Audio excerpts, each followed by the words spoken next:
His miraculous power to heal amazed.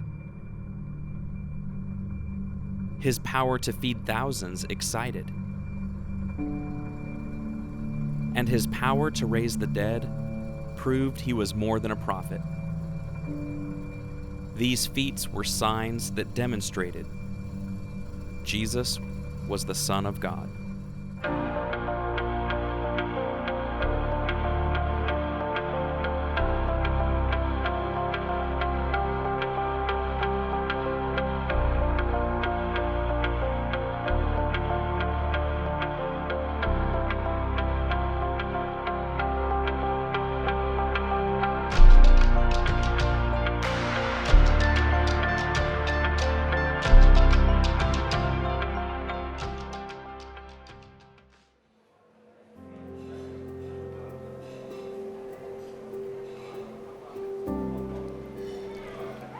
There have always been people who claim to be able to perform miracles, but when Jesus started performing his miracles, they were so numerous and the quality was just so impressive. And when I read about those miracles, I get a certain picture in my head. My mind fills in the blanks with what's familiar to me. As we read through the Bible, a lot of us have preconceived ideas about these locations or how these events actually took place. By traveling around, I think that going to a lot of these places will clear up a number of those misconceptions. It's important to remember that Jesus' official ministry really kicked off with a very simple but potent miracle in Cana, where Jesus turns the water into wine. And from that point onward, the miracles increase in intensity, and what he's doing is so different from what anyone else claims to be able to do. The crowds just continue to grow.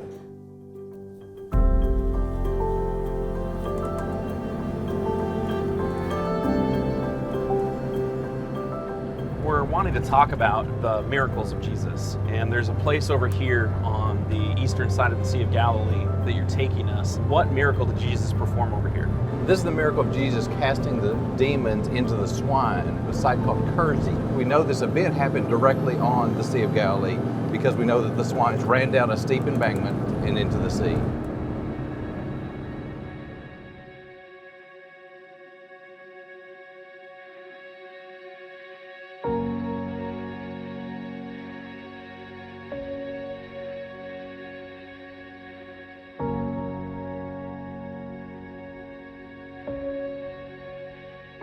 Jeremy, we've come to the eastern side of the Sea of Galilee and we've kind of climbed the hill a little bit.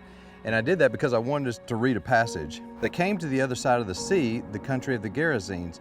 And when Jesus had stepped out of the boat, immediately there met him out of the tombs a man with an unclean spirit. And of course we know this story as the story in which Jesus has compassion on this gentleman and heals him of his demons.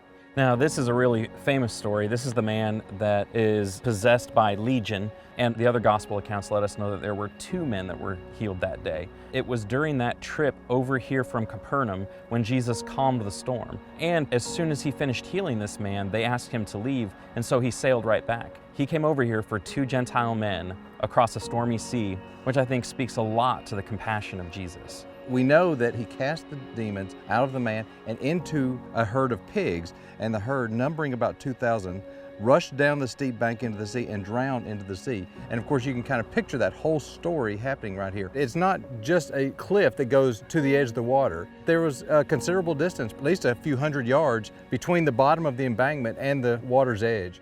That just changes how I've always imagined that. That herd of swine would have rushed down this really steep hill, gone across this flat area, and then run into the sea. Normally, an animal has a sense of self-preservation.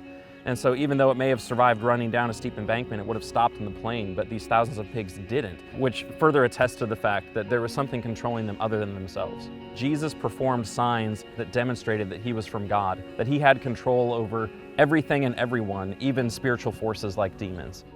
You know, the details at the beginning of Mark's account of this event are really helpful because they let us know the desperate condition that this man was in. He was separated from his family. He was living in the graveyard. He was basically living as a dead person. He was out of his mind, out of control. He was hurting himself, showing these signs of deep distress. And Jesus takes care of all of those things. So when the people come back out, he's sitting, he's clothed, he's in his right mind. It would have been a startling and a shocking sight for the people to come out of town and to see the aftermath of those animals drowning and to see someone who they had tried to help for so long, finally healthy and in his right mind. And something that's emphasized down through the text is the begging that takes place. When Jesus gets there and Legion recognizes Jesus, he begs Jesus to spare him. And then later on, you have the townspeople begging Jesus to leave them because they're afraid of him. And then you have the man who's been healed begging to go with Jesus, the man who's finally helped him. And I think what Mark is trying to help us do in that chapter is to challenge us with how are we going to respond? Are we going to be so afraid of him that we beg him to leave like they did? Or are we going to respond as the healed man and beg to stay close to him because of what he does for us?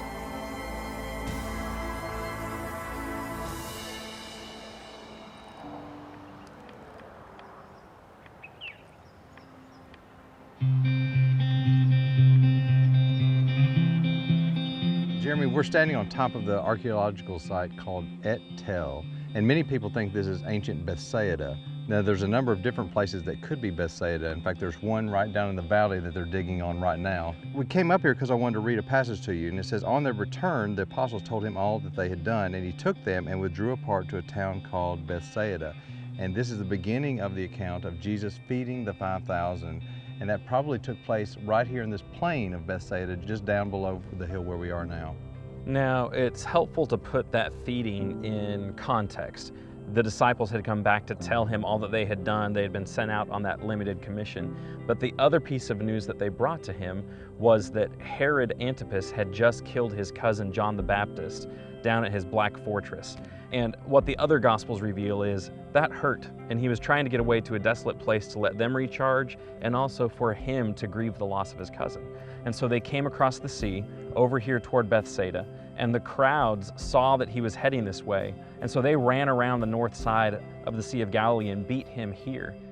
We need to appreciate the humanity of Jesus. He sees all of these people who aren't just there for the teaching, but he sees people that need help, they need healing. And it says that he had compassion on them. And so despite how he was feeling in the moment, he spent that day taking care of thousands of other people. And so Jesus, in this moment where he should have been grieving and having some privacy, was surrounded by thousands of people and still took the time to care for them, to heal them, and by the end of the day, to miraculously feed 5,000 of them. And Jesus looks at Philip and asks Philip, "Where do we go and buy food for these people?" And I think the reason he pointed Philip out was because Philip was from Bethsaida. Philip would know where to get food for these people. Philip's response is, "We don't have the money to buy enough food for all these people." And of course, we know that he grouped them into specific groups and then asked for food. And one boy produced 5 loaves and 2 fishes. So imagine, if you will, 5,000 people spread out across this plain right here. And Jesus performed the miracle where he was able to feed them all. Now, John's emphasis is that Jesus is actually able to miraculously produce food for people, very similar to the way that God produced manna for the Israelites in the Old Testament. And so, not just performing a miraculous sign, but that sign pointed to the fact that he was connected to the Yahweh of the Old Testament.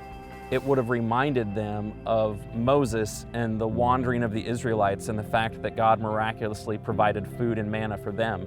This man from Nazareth is doing what happened in the days of Moses. And Moses prophesied that a prophet would come like him, and they would have made that connection.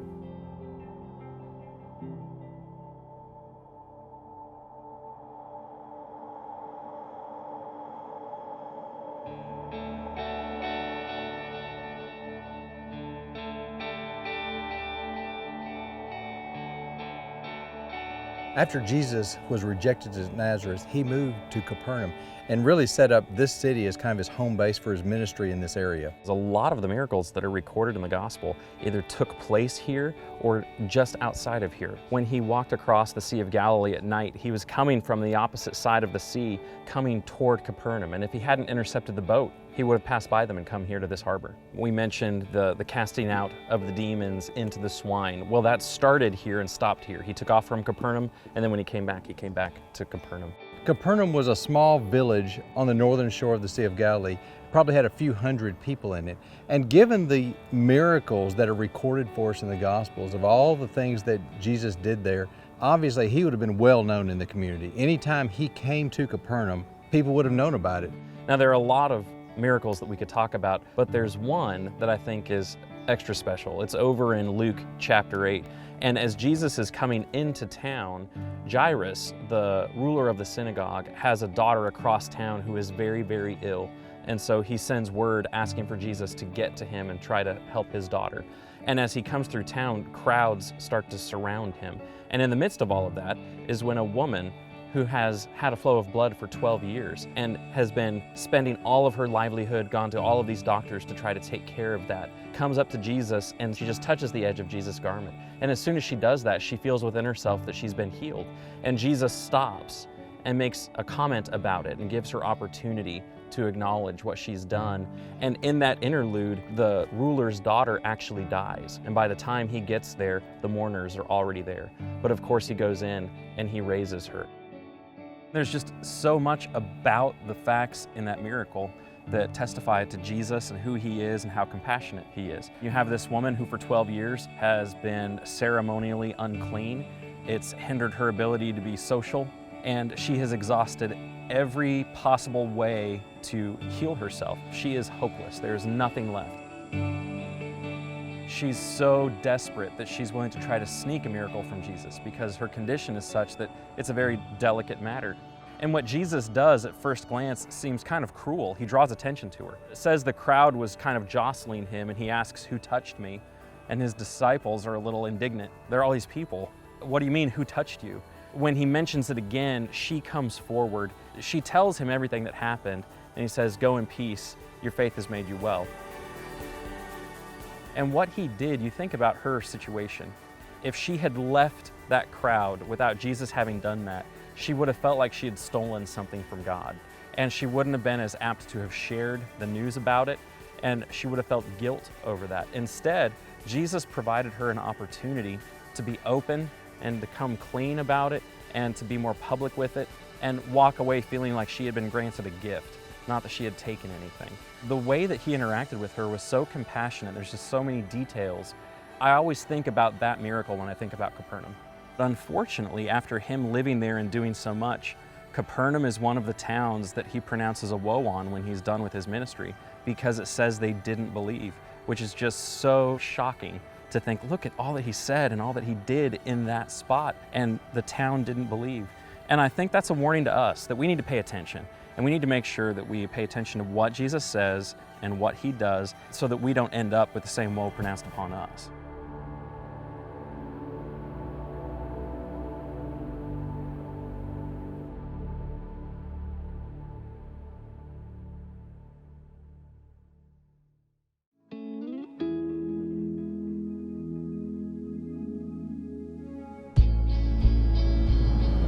We're actually driving through Cana. This is one of the two possible locations of the first miracle that Jesus did, where he turned the water into wine at the wedding feast. The Gospels record that Cana is really where Jesus' ministry got started with that very first miracle. So what we saw at the Israel Museum was some large stone jars that were used for holding water for ritual purification. That's right. It was most likely that Jesus converted that water into wine in Cana. I don't think we have time to stop here today, but it's interesting still to drive through this area. It gives you a perspective of where it's located in relation to other cities and villages nearby.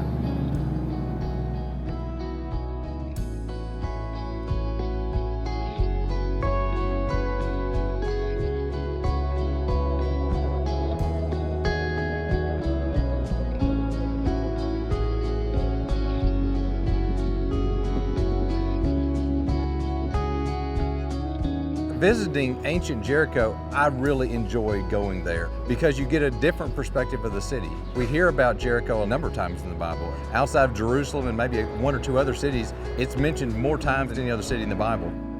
On a clear day when there's no haze, you can stand on the Tell and you can actually look across the Jordan Rift Valley and see Mount Nebo. Jericho is one of, if not the oldest, longest occupied cities in all of the world. And so there's just layer after layer after layer of historical events that took place there. It is blistering hot out here. Well, the thermometer says 103 degrees Fahrenheit, but that's because we're so far below sea level. At Jerusalem, we're about 2,700 feet above sea level. Here at Jericho, we're nearly 800 feet below sea level. We're down in the Jordan Rift Valley, and we're probably only 5 miles or so from the northern end of the Dead Sea. And this time of year, it gets really warm down here. We're here because we wanted to talk about one of Jesus' miracles. It's so powerful. In Mark, the 10th chapter, we actually read a scripture that says, "And they came to Jericho, and as he was leaving Jericho with his disciples and a great crowd, Bartimaeus, a blind beggar, the son of Timaeus, was sitting by the roadside." But if you look over at Luke's account, it says in chapter 18, "As he drew near to Jericho, a blind man was sitting by the roadside begging." So this appears at first glance to be a contradiction. Right. Mark tells the story and he says he was leaving Jericho, but Luke says he was coming to Jericho. So which is it? Well, actually, it's both. During the first century, Jericho was divided into two different parts. Residential Jericho sat right around where we are right now. Administrative Jericho sat about 1.5 miles to the southwest of us. This is where King Herod had his palace. So Mark is telling this story from a Jewish perspective as Jesus was leaving Jericho. Luke, on the other hand, is telling this from a Gentile perspective. As he was approaching Jericho, he's talking about administrative Jericho. And if you think about it, that makes sense, because if you were a blind man, where would you want to be? Well, you would want to be on the road between the two parts of the cities where the most traffic is. He's placed himself on a crossroads. Besides just the logistics of the miracle itself, Jesus is on his way up to Jerusalem from Jericho, making his way toward that last Passover feast, his final week before he's crucified. And so anyone else, they'd be thinking a lot about themselves. He takes the time to heal one more person with a physical malady. Jesus already knew, he's the Son of God. He already knew what the man's problem was, but he still gave him opportunity to identify it. Jesus asked him, "What do you want me to do for you?" And God wants to hear from us. He already knows what our problems are. He already knows what our struggles are, but he wants that level of communication with us too. He wants us to vocalize it and interact with him. And Jesus gave him that opportunity. This man, when he recognizes that Jesus, the son of David, the king, is coming, he cries out all the more loudly and identified him as a descendant of David, attaching the title of king to him. And Jesus responded by healing him on his way up to Jerusalem. The blind man Bartimaeus is one of my personal heroes in the Bible. This is a gentleman who knew he had a problem. He knew that there was only one person that could fix it, and that's Jesus. And he wasn't going to let anybody stand in his way. That's the approach that we should take with our lives. That's right.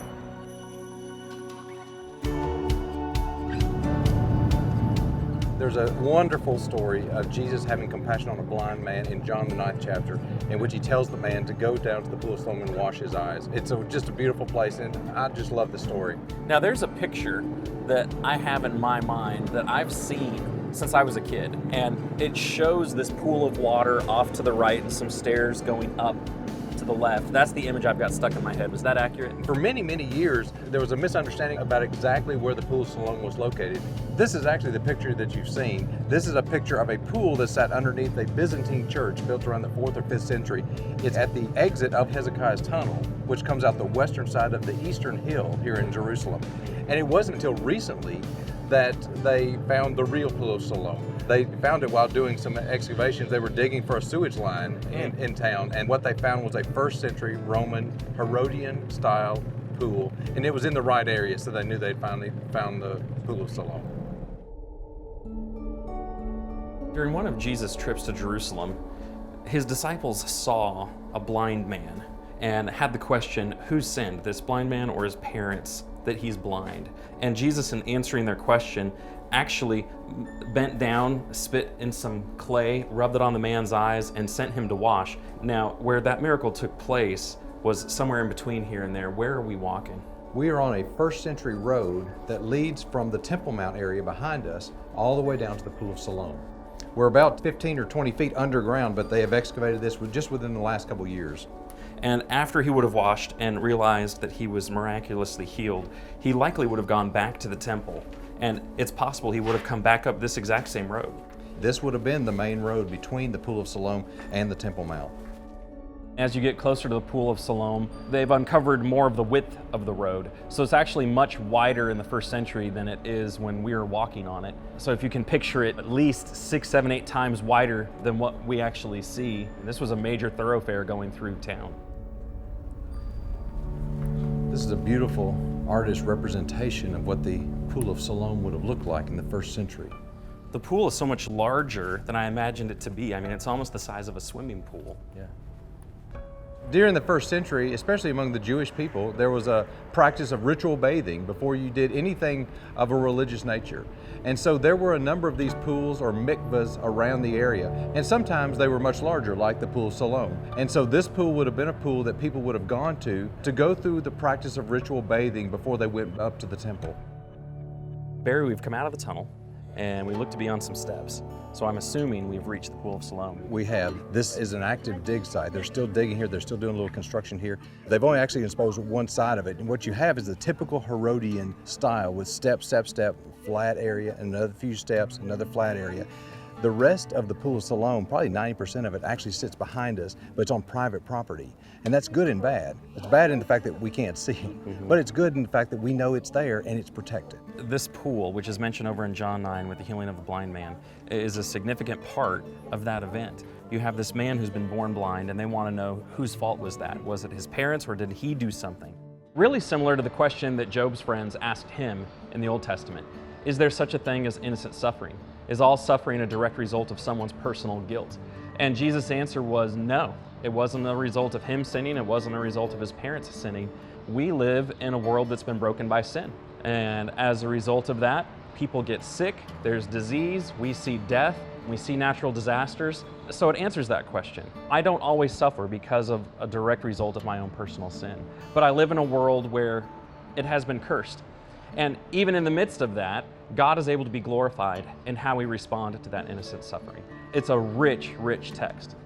It's powerful to think about, what did he see for the first time? As he came down to this pool and washed that clay away, all of a sudden he was able to see when for his entire life that was not possible. The rest of the chapter is just how everyone in this man's circle responds to the fact that he can see now. His neighbors have questions about it. The religious authorities have questions about it. They bring his parents in to ask them questions about it. And by the time you get to the end of the text, the point that John is making from the sign of the miracle, because all of the miracles were signs, this man who had physically been born blind was the one who spiritually saw Jesus for who he was, a righteous man who was able to work miracles. And the religious leaders who had physical sight were spiritually blind. They weren't able to recognize Jesus for who he was. So at the end of the chapter, they've rejected Jesus as the Son of God, and it's the blind man who's wanting to follow him. I love visiting the pool of Siloam. Jesus has such compassion on people. To me, it's a vivid reminder of the love that Jesus has for everyone. Not only this blind man in the first century, but for me as well.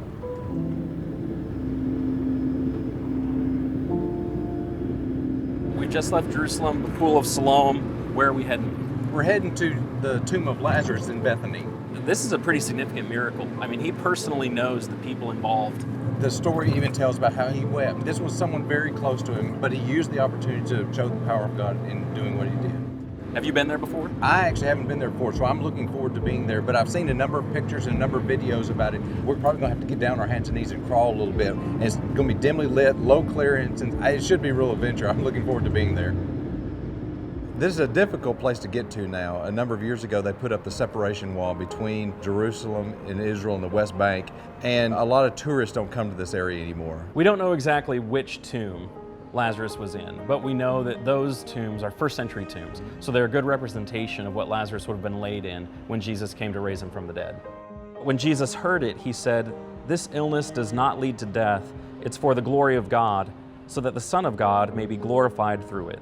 In this moment leading up to his triumphal entry and to his rejection and to his crucifixion, as he gets closer to Lazarus' tomb, everybody that he encounters is saying, if you had been here, you could have stopped this from happening. If you had been here, he wouldn't have died. He's already raised people from the dead. And so part of what Jesus is wrestling with as he approaches the tomb is, these people that I'm closest to still don't understand. And so when it says that he was greatly troubled, it's possible that what he was greatly troubled with was the people closest to him still didn't fully understand who he was, and that hurt him deeply, and he wept.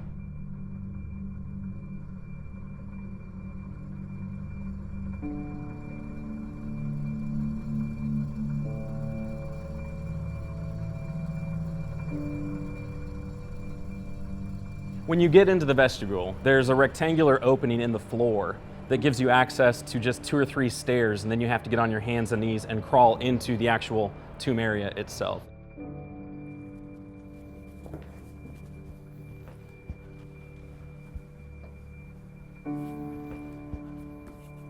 Wow, Barry. This is really tight down here. It is. It's very stale air. It's not moving at all. No, we're probably 10, 15 feet underground here. It looks like over here there's a niche behind this block wall. You'll see people have left prayers written on pieces of notepaper. The entrance we took in is a 16th century entrance. They're saying the original entrance would have been in a different spot. That's right. But in one of these niches is where Lazarus' body would have been laid. Right. He would have been laid, according to tradition, over here on this side of the room here. Jesus would have been outside in the vestibule area when he called Lazarus to come forth. And of course, Lazarus rose from the dead and came out to meet Jesus. Now, Lazarus had been dead for multiple days. Jesus intentionally waited after he heard that he was sick to give him time to pass away. He knew what he was going to do, even though the disciples didn't. And by the time he got here, one of his sisters was concerned about the odor that would have been there because he had been dead for 4 days. Now, according to Jewish tradition, one of the significant things about the 4 days is that Jews believe that after so many days of death, your spirit finally departed your body. And so for Jesus, he waited that long so that they would have had that understanding that his spirit was already gone. He was for certain dead before he called him out of the tomb. But Lazarus comes out and he doesn't look like someone who has been buried for 4 days. And so it astonished everybody. Now, all of this is really significant, especially in John's gospel, because the raising of Lazarus happens in John chapter 11. In John chapter 13, you're into Jesus' final week. And so you have the raising of Lazarus leading up to the death, burial, and the resurrection of Jesus himself. So it wasn't just a miracle pointing toward his divinity, but it was a foreshadowing miracle about what would happen to Jesus himself. The raising of Lazarus was the event that really sent the Jews over the top, because once Lazarus was alive and he was being seen by people in the city, they wanted to quiet Jesus. The text even emphasizes that they were actually seeking opportunities to have Lazarus killed. So this man that had just been miraculously raised from the dead, they were ready to kill him again to get rid of him as evidence to Jesus. Right. And Jesus lifted up his eyes and said, "Father, I thank you that you have heard me. I knew that you always hear me, but I said this on account of the people standing around, that they may believe that you sent me." And when he had said these things, he cried out with a loud voice, "Lazarus, come out." The man who had died came out, his hands and feet bound with linen strips, and his face wrapped with a cloth. Jesus said to them, "Unbind him and let him go." You know, this is possibly one of the tightest spots that we've crawled through to get to see something, but it was so worthwhile to come down here. Following the chronology of Jesus' time on earth, he's foreshadowing his impending death, burial, and resurrection. If Jesus from Nazareth has the power over life and death, then death is not the end, and we have hope.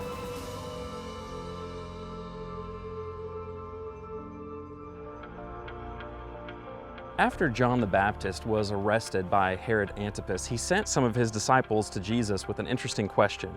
In Luke chapter 7 and verse 20, it says, "When the men had come to him, they said, 'John the Baptist has sent us to you, saying, Are you the one who is to come, or shall we look for another?' In that hour, he healed many people of diseases and plagues and evil spirits, and on many who were blind he bestowed sight. And he answered them, 'Go and tell John what you have seen and heard. The blind receive their sight, the lame walk, lepers are cleansed, and the deaf hear. The dead are raised up, the poor have good news preached to them, and blessed is the one who is not offended by me.'" What Jesus did to encourage John the Baptist in that moment was to point to the fact that he was able to perform miracles to a degree and in a measure that no one else ever could. And the Gospels call those miracles in multiple places signs. Those signs pointed to something. From the very first sign that he performed in Cana, turning water to wine, to the raising of Lazarus, and eventually to the sign of his own resurrection, the miracles of Jesus point to the fact that he was the Son of God who came to die for us all.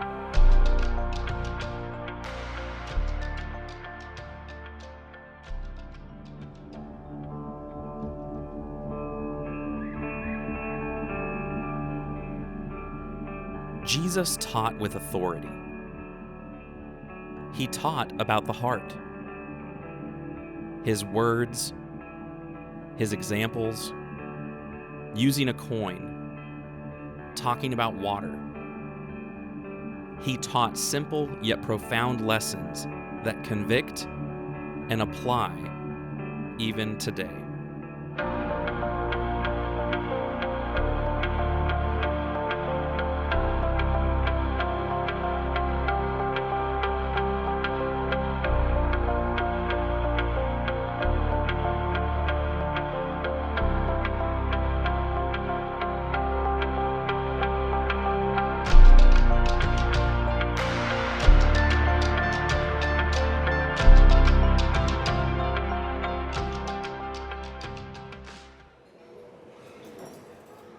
One of the things that really gets me excited when we talk about the life of Jesus is the teaching that he did. People have described him as a master communicator, and one of the things that really stands out is his ability to say such powerful things in such short spans of time with such simple illustrations. Jesus' teaching was so simple. However, there's some hidden nuances in a lot of things he taught that we don't fully appreciate because we're separated by time. When he's telling the story of the Good Samaritan, he doesn't describe the road. It's because the people of that time understood how dangerous that road was. And when he's talking about paying taxes to Caesar, he talks about the denarius. To us, that's just a coin. But to the people of that time, they understood everything that was involved with that coin. So you're saying that there's a cultural and historical gap between the people who originally heard Jesus' teaching and ourselves. And if we come to be more familiar with their history and with their culture, that we'll have a better understanding of what Jesus was communicating to them.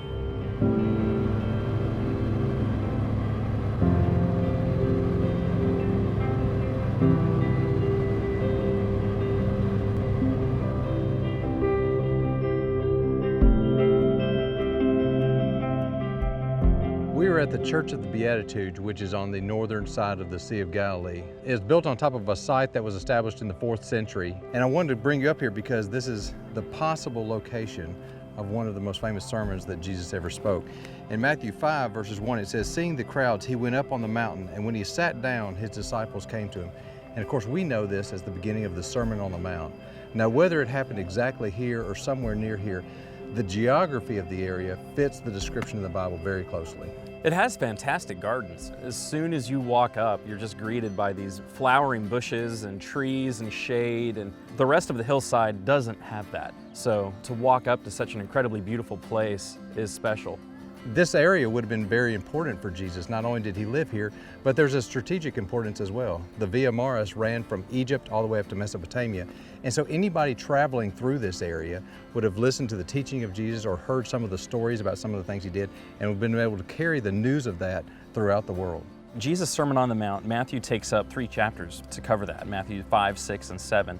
Luke also takes up quite a bit at the beginning of his gospel. And there are a lot of people that have talked about what that sermon meant. There's some people that view Jesus just as a political revolutionary. There's some people that see him as just a good moral teacher like Aesop and his fables. But really, Jesus doesn't leave any room for those kinds of ideas. He's not speaking as just another teacher. He's not speaking as a rabbi. He's speaking with authority. In chapter 5, you have him repeatedly say, "You've heard it said, but I say to you." And then when you get to chapter 6, he's helping them understand that there's a difference between how people are practicing their religion to be seen by others and how you really need to get to the heart of things. Over in chapter 7, he puts himself in a position of being able to judge at the end of time. He's set himself up as much more than just a man. To read through his sermon, you can't just go through and say, well, this is a list of good things to do, or these are good suggestions. Jesus is speaking from a position of authority, which makes him to be divine.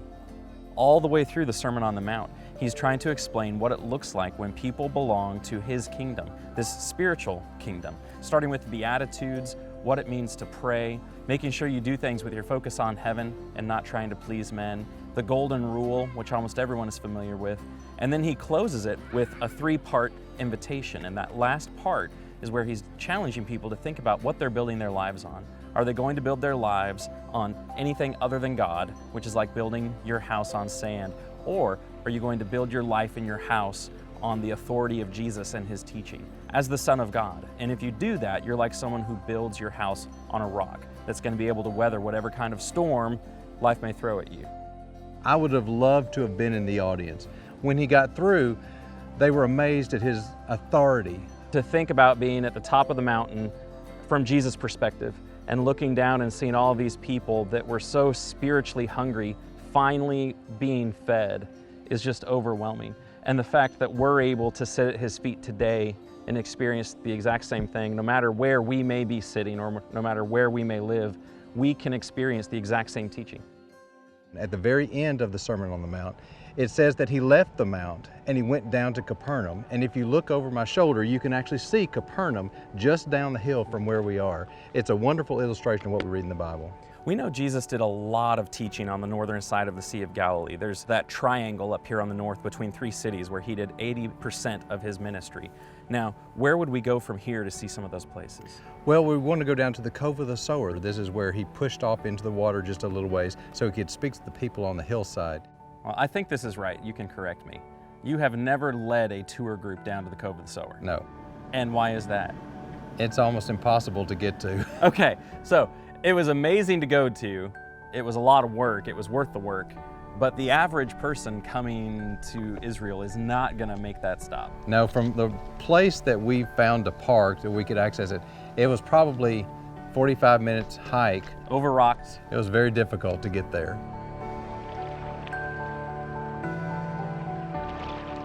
Jeremy, we've come to the northern shore of the Sea of Galilee, and as you can tell, there's a natural cove here in the shoreline just behind us. In the mid-1980s, there was a drought in this area, and the water level dropped and exposed a number of harbors around the Sea of Galilee. We know from Luke chapter 5 that one of the times Jesus was coming along this side of the sea, there were a lot of people crowding around him trying to hear him. And when he got to some spot around here, he got into a boat with Peter and pushed back from the shore and spoke up to the people that were still on the land. Now, standing here in this cove, you can turn around and see it forms kind of a natural amphitheater. And it's really easy to imagine Jesus. This is his stage as he turns and faces the people and speaks up to them. Many people have questioned whether or not Jesus could actually be heard by a large group of people if he's a few feet off the shoreline. Let's do an experiment. Let me go up the hill a little ways, and when I get up there, I want you to read the parable of the sower in a natural but loud speaking voice, and let me see if I can hear it. Sounds good.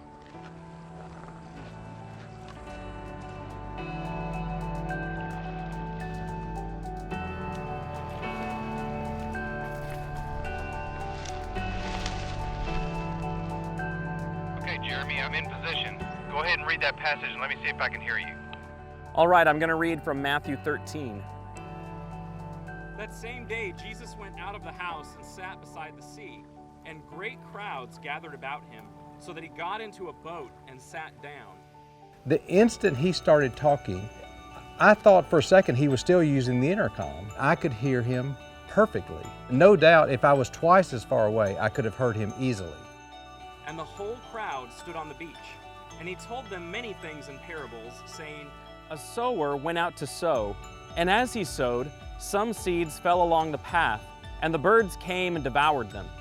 Other seeds fell on rocky ground, where they did not have much soil, and immediately they sprang up, since they had no depth of soil. But when the sun rose, they were scorched, and since they had no root, they withered away. Other seeds fell among thorns, and the thorns grew up and choked them. Other seeds fell on good soil, and produced grain, some 100-fold, some 60, some 30. He who has ears, let him hear.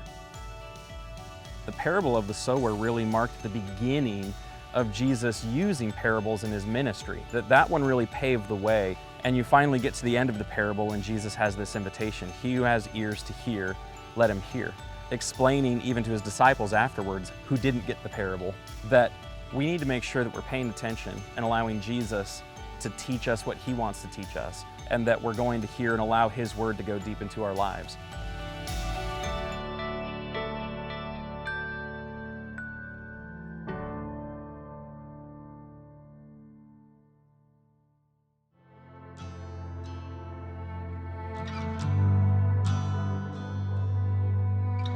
We had the opportunity to go out to the wilderness today, and the overlook was amazing. From the vantage point that we had, if you look to your left, which would have been to the west, you could have seen the top of the Mount of Olives. And if you looked to the right, you'd been able to see Jericho all the way down. And so we're able to visualize the road that went between Jerusalem to Jericho. It's hard to put into words what the vista looked like. There are times where Barry wants to take me someplace where he hasn't been before, and this was one of those places. So when you get to the top of a hill and you hear Barry catch his breath, you know you've found something really special.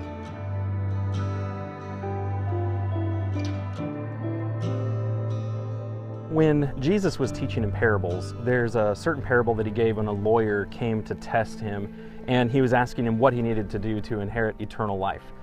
Jesus asks him, well, how do you understand the law? And he answers with, well, love the Lord your God with all your heart, soul, mind, and strength.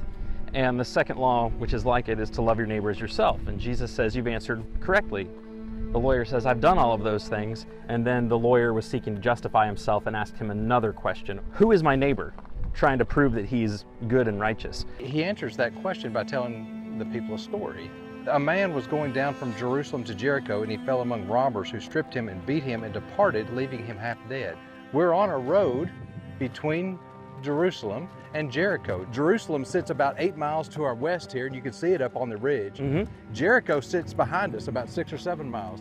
And I want you to look at this road in this area. It's desolate. Totally desolate. I think it's interesting that Jesus doesn't describe the road at all. The people at that time knew about this road. They knew how dangerous it was.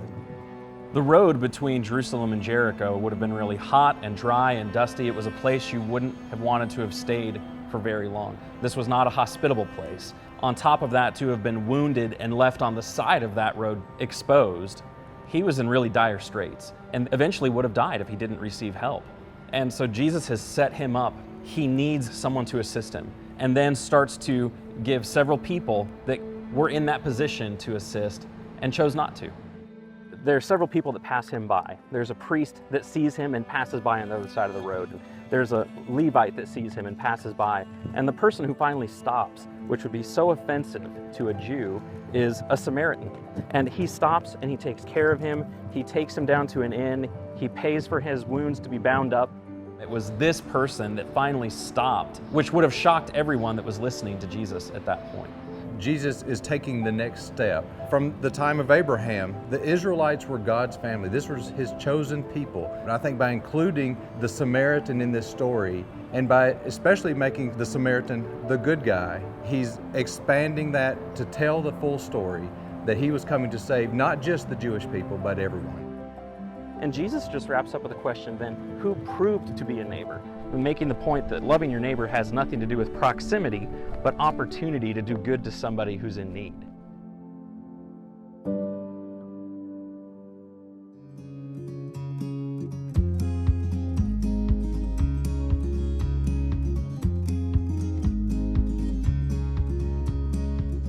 In John, the 4th chapter, we have recorded this wonderful conversation between Jesus and this woman from Samaria.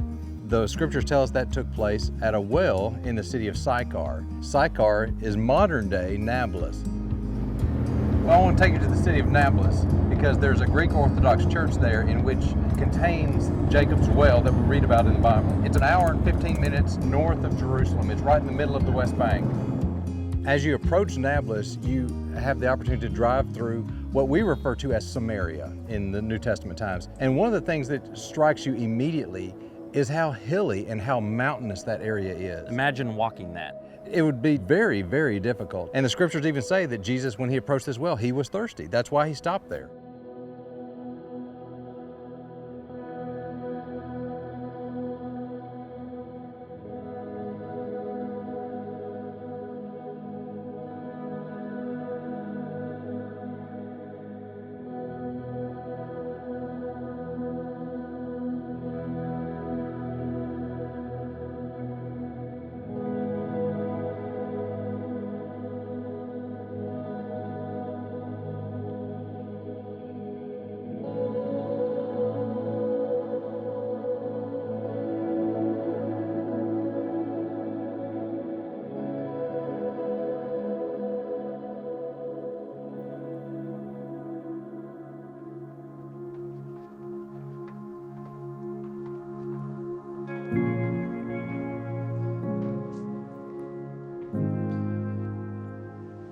To bring you here and show you this because there is very, very good historical evidence to show that this is the actual hole in the ground that was dug by Jacob and his men over 3,500 years ago.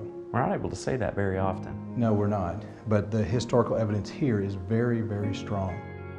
The fact that you had a well of that nature, that depth, through that type of ground, it makes sense that they'd be able to keep track of that over such a long period of time. So if that was the well Jacob dug, this is the same location where Jesus had this conversation with the Samaritan woman. Let me read a couple of verses here from John, the 4th chapter. So he came to a town of Samaria called Sychar, near the field that Jacob had given to his son Joseph.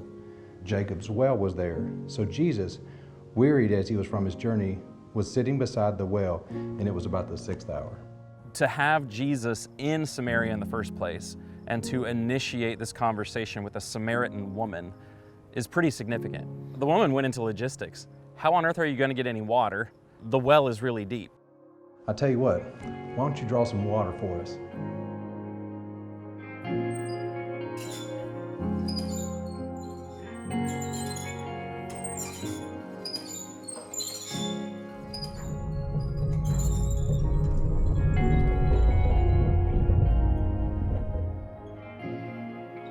Very good. Okay, Jeremy, there's one other thing I want you to do for me. I want you to dip a cup of this water and pour it down the well. And I want you to be real quiet. I want you to listen so you can see how deep it is.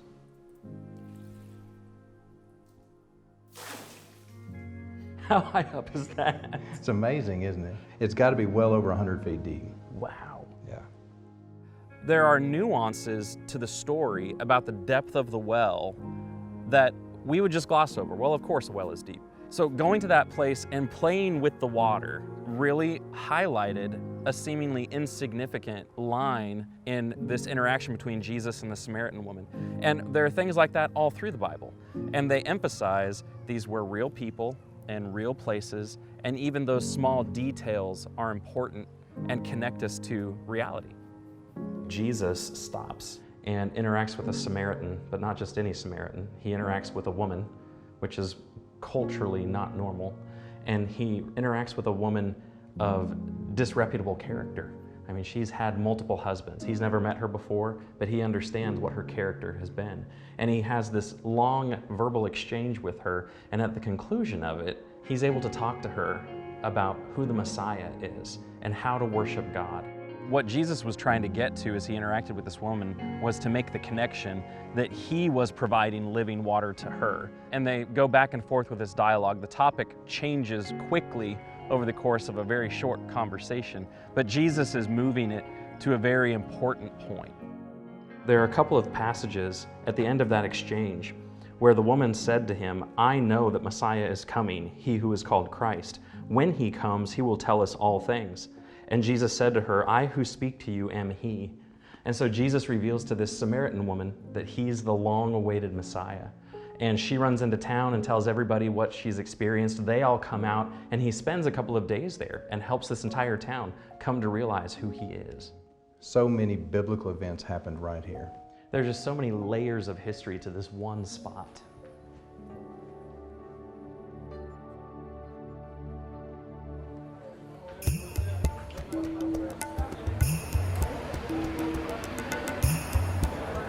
I love the old city of Jerusalem. I love the alleyways and all the hundreds of little stores and everything. The shops in the old city are varied. You have so many different types. Some are just like a couple of feet, and then some are full-blown shops. You can walk 20 feet into them. And I know a guy who sells antiquities in town, and he's got a coin I think we want to look at.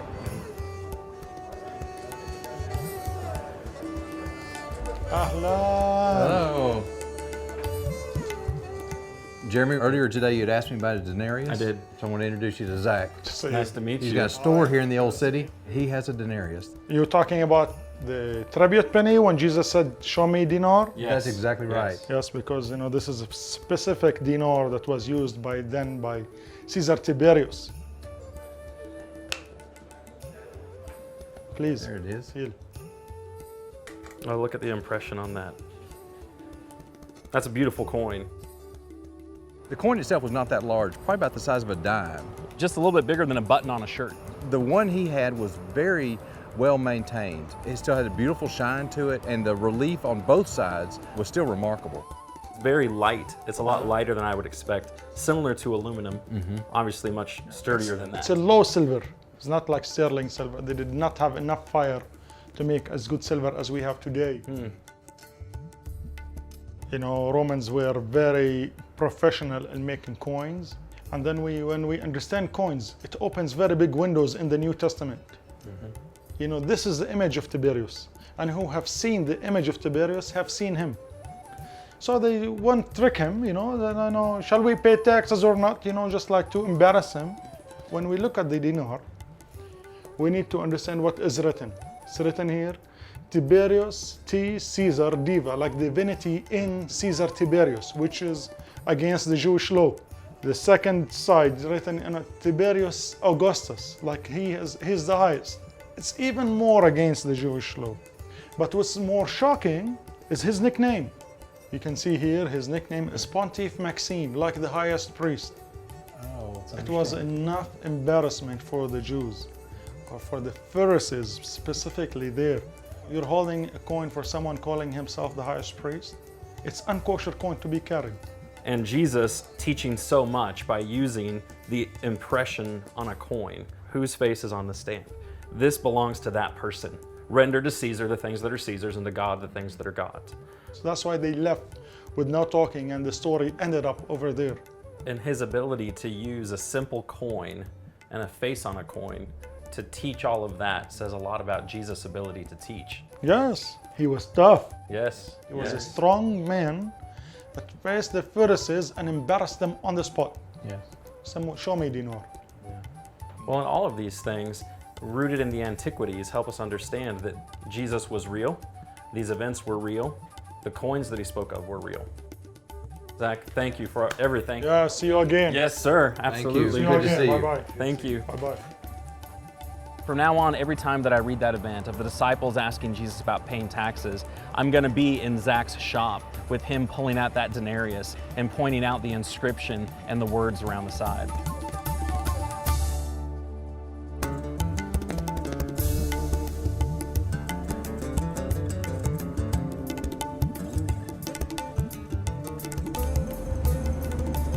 We've been talking about Jesus and the teaching that he did in the Galilee area. We know that he spent a lot of time around Capernaum and on the north side of the Sea of Galilee, but we also read about him going to a place called the Decapolis. Is there anywhere that we can go that would show us what that looks like? Well, the Decapolis was 10 cities that were of Greek and Roman heritage, and most of them were located on the eastern side of the Jordan River. However, there was one city that was located on the western side.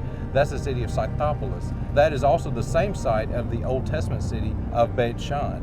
Is Bethsaida similar to some of the other villages and towns that we've visited so far, like Capernaum? No, it's not, and I think that's one of the reasons why I think it's important for us to go. This was a Roman city during the time of Jesus, and it had a totally different look than a Jewish village.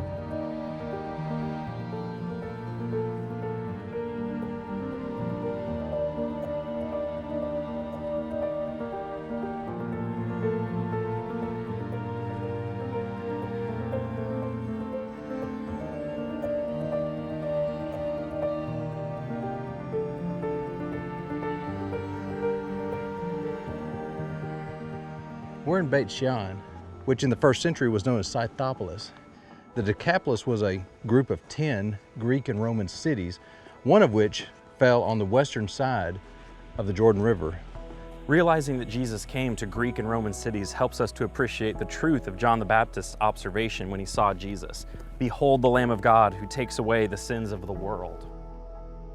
The city of Bethsaida is steeped in biblical history. Even before the Israelites came into the land, the Canaanites lived there. Even before that, the Egyptians lived there for a while. It's best known to Bible students as the city where King Saul's body was hung after being killed over on Mount Gilboa.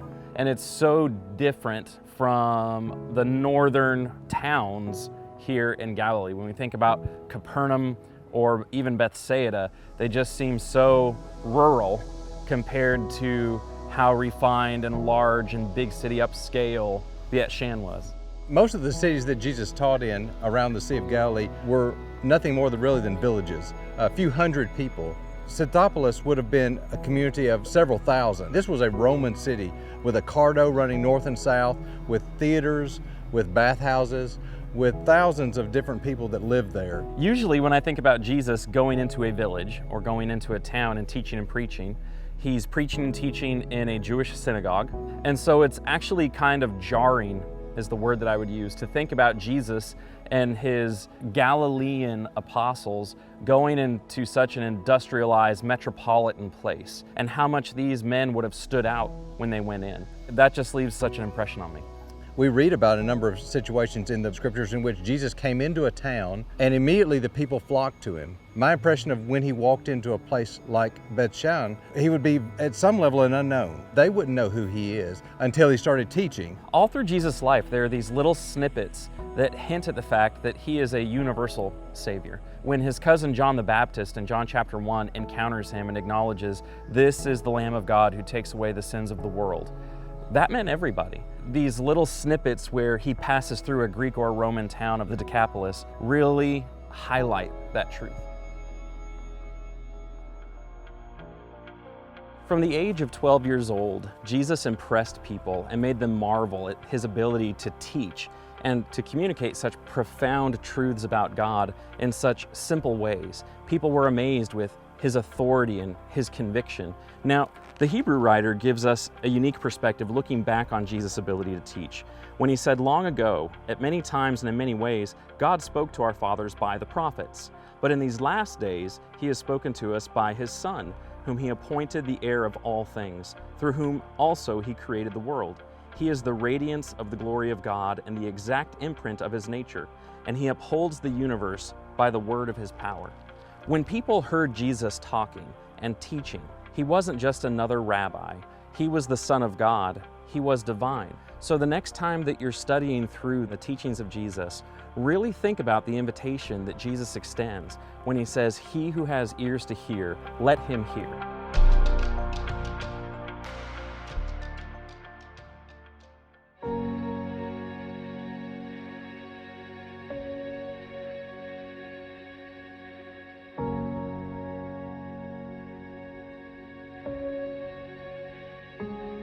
The Passover is filled with meaning. Remembering how God delivered his people from bondage. For Jesus, his last Passover meant so much more. Once again, God was going to provide deliverance for everyone.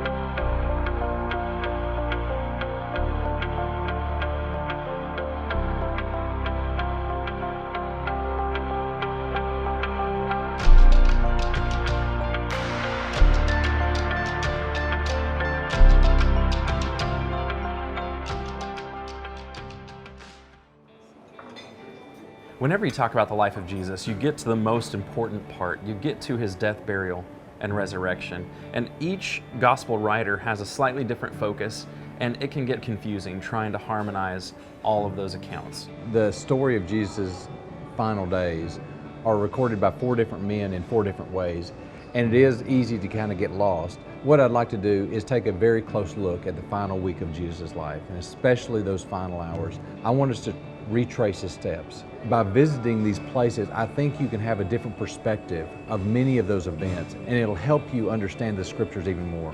There's just so much to take in there. You have his betrayal, you have his arrest, you have the various trials that he goes through over a very short period of time.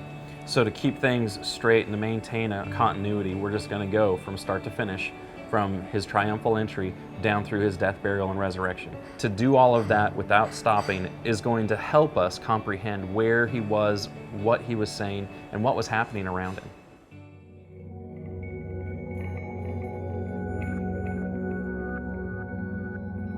In Luke, the 19th chapter, it tells us about Jesus leaving Jericho after he had visited with Zacchaeus and the people there and going up to Jerusalem. And of course, he did this knowing that this would be the last time he would do that.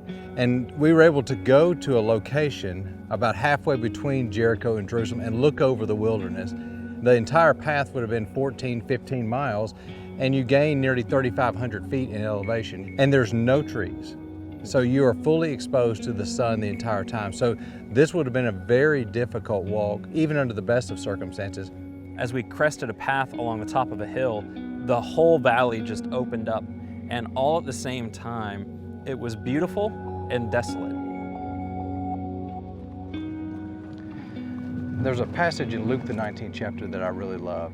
It talks about how Jesus left Jericho and went up the hill to Jerusalem. It's a simple verse, but when you know the road that he took, it causes you to think more about what's in that verse. I've done a lot of hiking, and I know that a lot of times it's hard to walk and talk at the same time. So my guess is, as he was going up that hill, he didn't do much talking. He probably did a lot of thinking. I wonder what he thought about as he walked. And he probably thought about the week ahead of him. And he probably thought about his family and his friends. And he probably thought about you and me and the sacrifice he was going to have to make for all of us. Just a few miles up the road is the Mount of Olives, and we know that after he crested that hill, on his way down was the triumphal entry.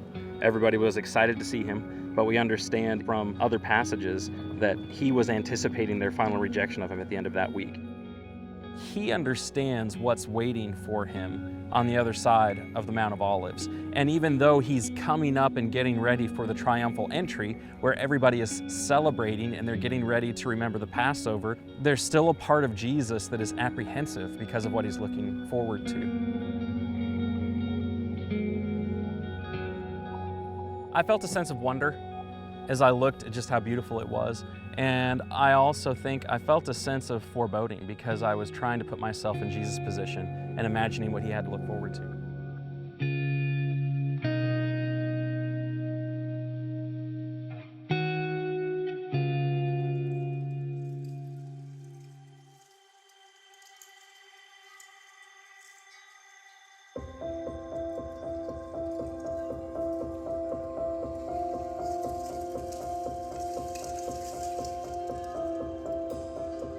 As Jews traveled toward Jerusalem for Passover, there's a series of psalms that we have recorded for us in the Bible called the Psalms of Ascent. And they were the psalms that travelers would sing to each other as they traveled toward Jerusalem. And they're excited as they climb that road, cresting the Mount of Olives, and they're excited about the temple and the Temple Mount and God's presence. And so all of that anticipation is building as they crest that hill. Barry, we've made it to the top of the Mount of Olives up from Jericho. This was a momentous event for Jesus. This is his last Passover. He's used to coming here, but this one's extra special for him. That's right. We typically call this the triumphal entry. And it's interesting in verse 37 of Luke 19, it says, "And as he was drawing near, already on the way down the Mount of Olives, the whole multitude of disciples began to rejoice and praise God." Can we go and follow this path down into Jerusalem similar to what Jesus did? We can. Of course, the road that he went down is long gone, but there is a road that leads from the top of Mount of Olives down to the Kidron Valley, and that's where I'd like to go right now. Let's do it.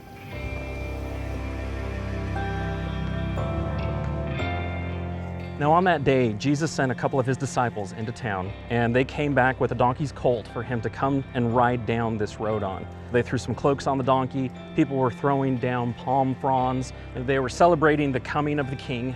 They quote Zechariah 9:9. There's some people that tell Jesus to get the disciples to be quiet and stop saying things like that. And Jesus' comment was, if these people didn't cry out, then the very stones they were walking on would recognize who he was and respond. You can imagine them coming into the city and this beautiful view that they would have had. The temple would have been right there in front of them. They would have been able to see that as they were coming down the mountain. It would have been really beautiful. Now there's a very big contrast between Jesus coming into Jerusalem on that day and that triumphal entry and the triumphal entry of, say, a Roman general after a military victory. He's humble. He's not riding a beautiful war horse. He's riding on a donkey's colt. Right, with people's clothes as the saddle. You have Jesus continuing his humble, unassuming entry into Jerusalem. There's a church that marks one of the spots that Jesus wept over Jerusalem during the triumphal entry. And so in the midst of all that jubilation, Jesus is actually sorrowful because he's anticipating the rejection he's going to experience in just a couple of days. Jeremy, this is the Dominus Flevit Church. Dominus Flevit is Latin for the Lord weeps, and of course we know the Lord wept many times over Jerusalem. There are several times where he does that. The one that most people think of is at the end of that final week of Jesus, where he's been teaching, he's been in the Temple Mount, but during that triumphal entry, when everybody is celebrating about their king arriving in his city, he's actually weeping as he's riding that donkey down into town, because he's anticipating their rejection of him at the end of the week. Yeah. Let's just go in here and take a look around. Jesus had visited Jerusalem many times over his life. In fact, when he was growing up, of course, his family would have come to Jerusalem 3 times a year. And so it's probable that he had been to Jerusalem more than 50 or 60 times during his entire life. But of course, this trip was different. He knew what lay ahead of him, and he knew what he was going to have to go through. He knew what was about to happen.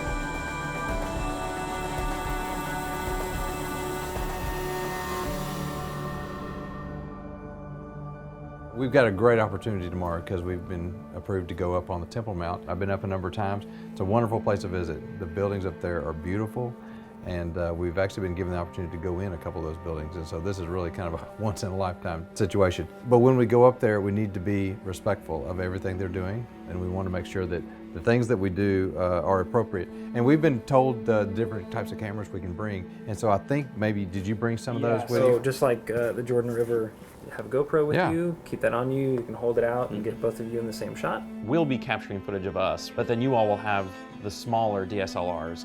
We'll probably just have something like this. As far as audio, we won't do traditional mics like you guys have been doing. Right. These mics can actually plug straight into your phone. Right. You'll have one and Jeremy will have one. You'll hit record, put it in your pocket. We'll just kind of walk around. I think that'll be fine. We'll get what we can get. That's right.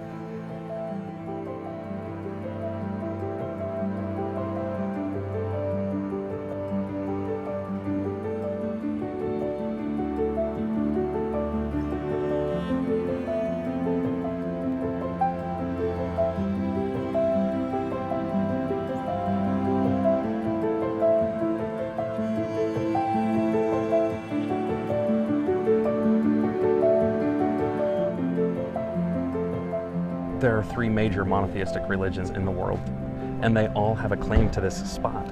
And so everybody is just, from day to day, you don't know what kind of access you're going to have. Yeah, it's a very sensitive area, and you have to be very polite and understanding of everything that's involved in going up there. Okay, you ready? Yep. All right, Jeremy, we're walking up the steps on the eastern side of the Dome of the Rock. It's a beautiful building.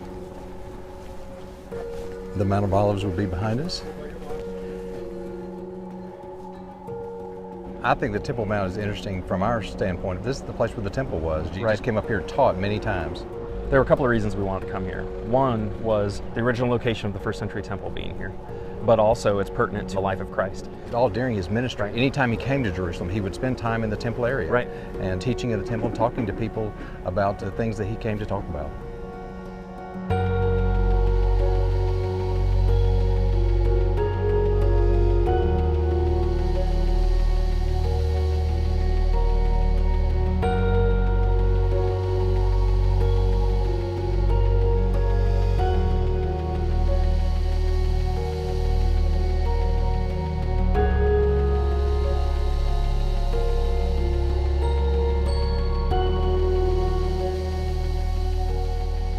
Inside the Dome of the Rock, there's a large stone called the foundation stone. It's original rock. And Christians and Jews believe that it's at this location where Abraham offered Isaac on Mount Moriah.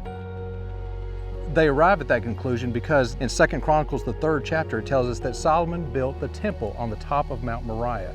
The very same place where Abraham offered Isaac as a sacrifice is the same place where Solomon built his temple. And that's the same place, of course, where Herod rebuilt the temple in the 1st century. Seeing the foundation stone and thinking about those connections makes me imagine what Jesus was thinking of as he came up here and thought through all of that history, thinking about how God spared Abraham from actually offering his son, but he would follow through with offering his own son.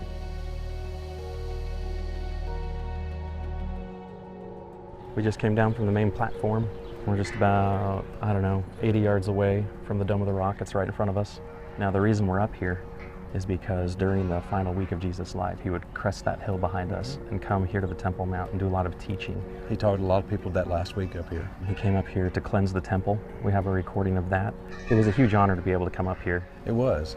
Why don't we just keep walking down the sidewalk here? That sounds good. Yep. We're standing outside of the Lion's Gate. Sometimes it's called St. Stephen's Gate because this is the traditional place where they brought Stephen out to stone him that we read in the book of Acts. But we just came off the Temple Mount. Temple Mount, yeah. Right now, the adrenaline level is lowering. Going down a little bit. Foreigners, especially Christian foreigners, don't get to do that very often. So it was a treat.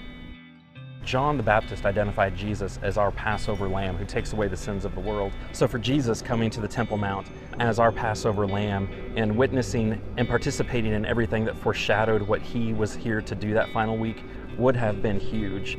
And it was hard for him because all of the people around him didn't understand that those symbols and all of those things that foreshadowed him, they didn't understand the connection until afterwards. Right. And so it must have been a huge emotional toll on him to understand what he was about to do, and at the same time, people didn't understand what he was about to do.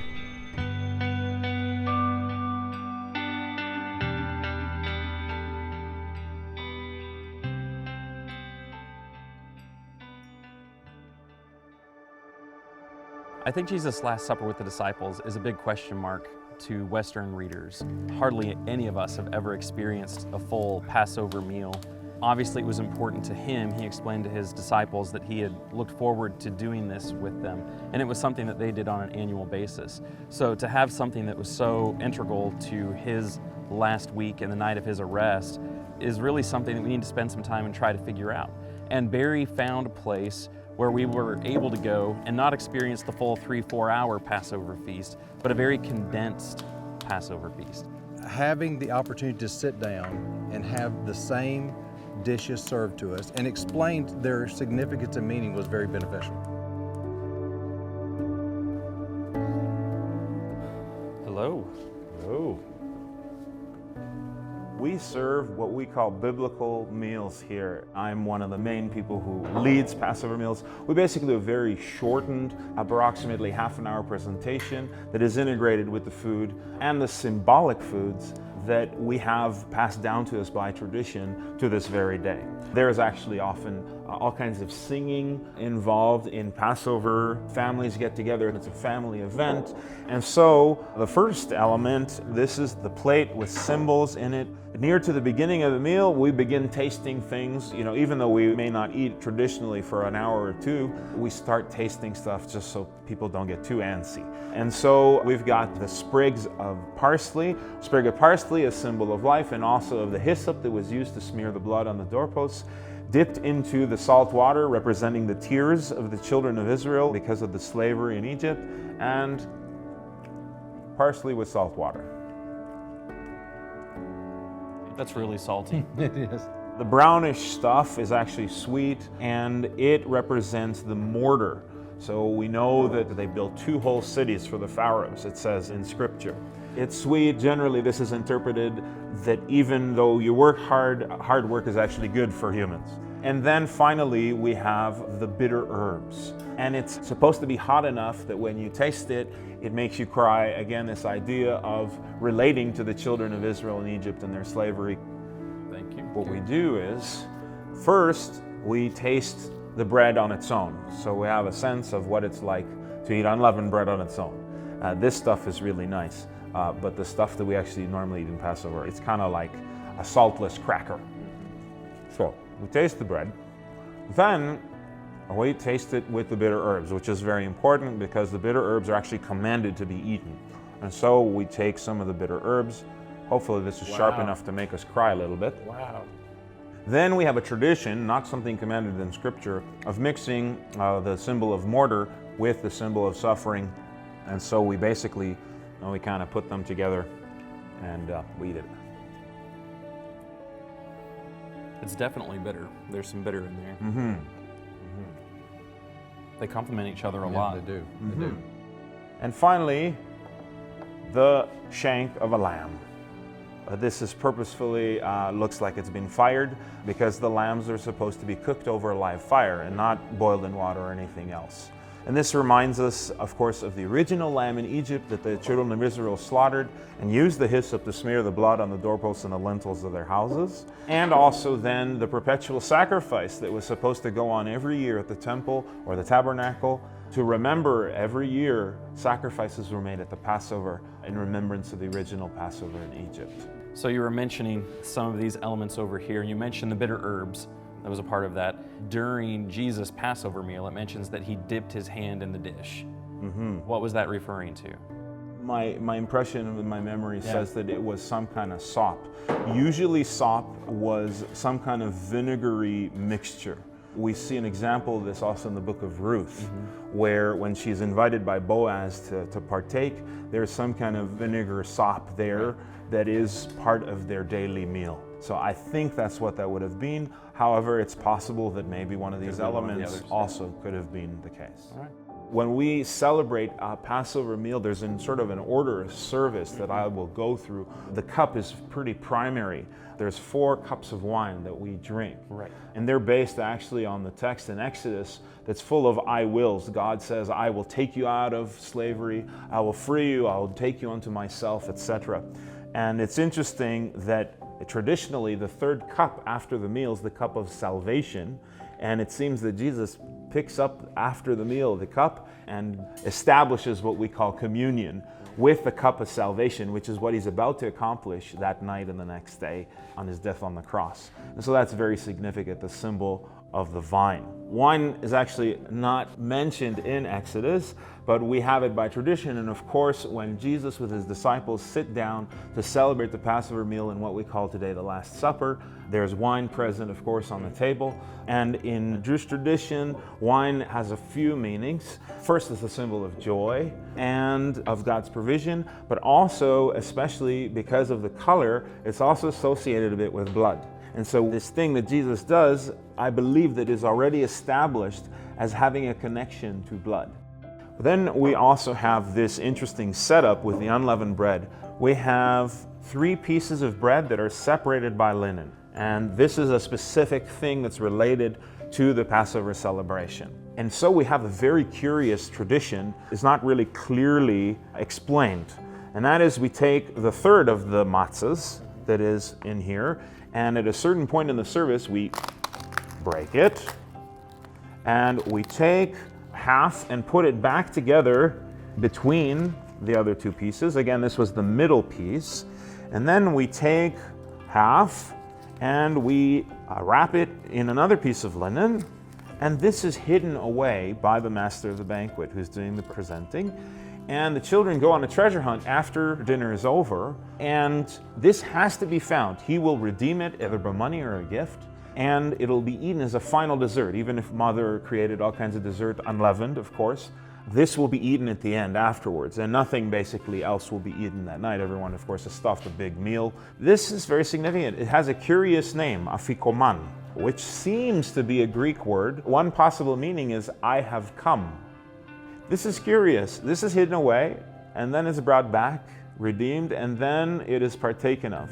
And so, as a Messianic Jew, I believe that this is a wonderful symbol for Jesus. Notice he's in the middle, Father, Son, and Holy Spirit, perhaps, right?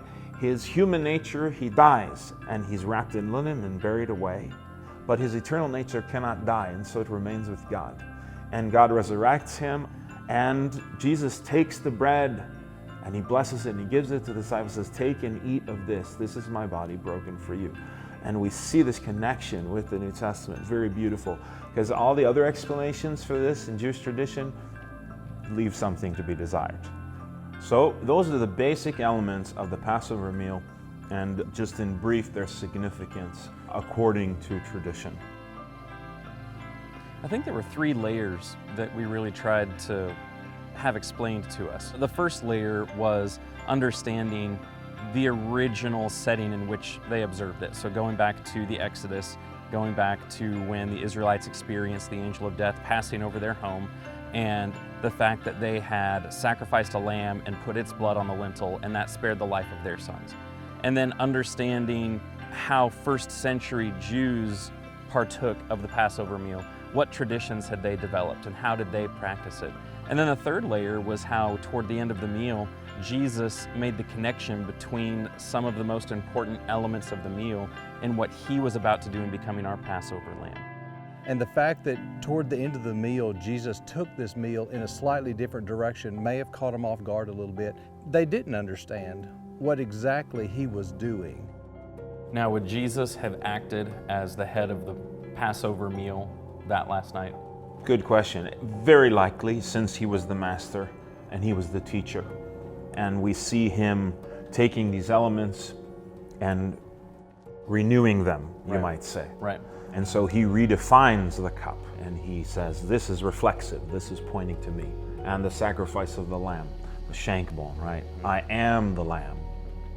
As John identifies Jesus, of course, The Lamb of God. The Lamb of God. The bread from heaven, right? And he's been reframing this symbol of bread, the bread of heaven, the manna from heaven, the fact that he has come from the Father to give life to the world. It's obvious from everything on the table just how important remembering things was to God, and he wanted people to keep in mind the past deliverances that he had accomplished for them.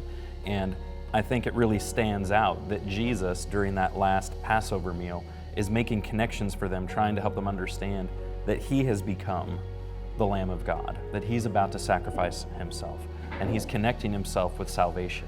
And the disciples never would have thought of a Passover meal the same way again. And I think it's interesting, throughout what we refer to as Old Testament history, all those feasts were a series of reminders, whether it was the deliverance from the bondage that they had in Egypt, or the struggles that they had in the wilderness during those 40 years, or just the fact that God had delivered on his promise to bring them into the land. All of those things foreshadowed Jesus, and the perfect fulfillment of them was in Christ. I want to experience a full meal. I mean, at some point in my life, I'd love to experience what a full first century Passover meal would have been like. And this first experience was just phenomenal. And from the text, we know that at the conclusion of that meal, after they sang some of the psalms, the hymns that are associated with the Passover, they finally left that meal and went out to the Mount of Olives.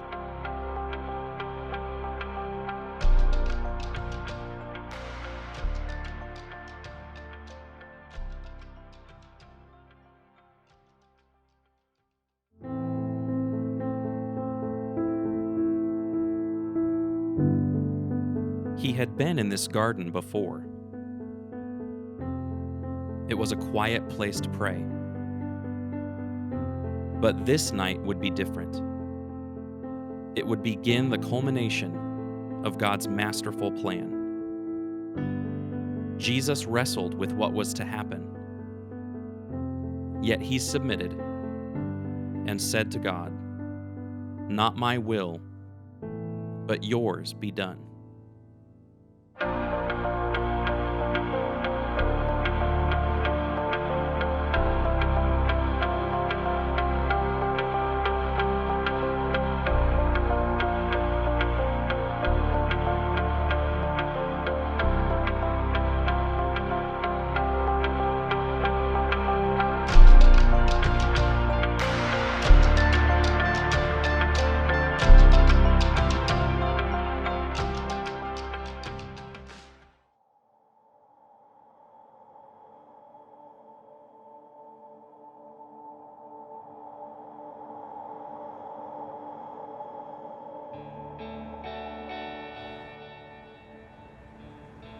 Jeremy, we've come to the Church of All Nations, which sits on the traditional site of the Garden of Gethsemane on the eastern side of Jerusalem. Now, obviously it's closed. It's dark, we're not gonna be able to get in. And it looks a lot different than it would have when Jesus was here. We've got modern city streets, cars, lights, but if we can imagine what that would have been like after Jesus' final Passover meal with the disciples. They have sung their songs, Jesus has prayed for them, as recorded over in John, and then they come up here for Jesus to pray multiple times. What's one of the reasons that coming out at night is so important, especially looking back to Jerusalem? Well, understanding that when Jesus and his disciples were here, it would have been dark. They didn't have the lights that we have today. They would have been able to see the walls of Jerusalem, and they would have been able to see the gates. And John tells us about the army coming out with their lanterns and torches and weapons. Jesus would have been able to see that from here. Now that's really heightened by this dark atmosphere. It's going to be great to get in there and see what that looked like. We'll do that tomorrow. Jesus had the reputation of going to that spot, to that garden to pray. And he knew what was happening that night. During the Passover meal, he actually sent Judas out to do what he was going to do. For anybody else, if they knew what was going on, they would have gone to an alternate spot. They would have gone to a spot that was different than the routine to be safe and to keep themselves from harm. But Jesus didn't vary his routine. He still went through with where he normally went, knowing that that's where Judas would find him.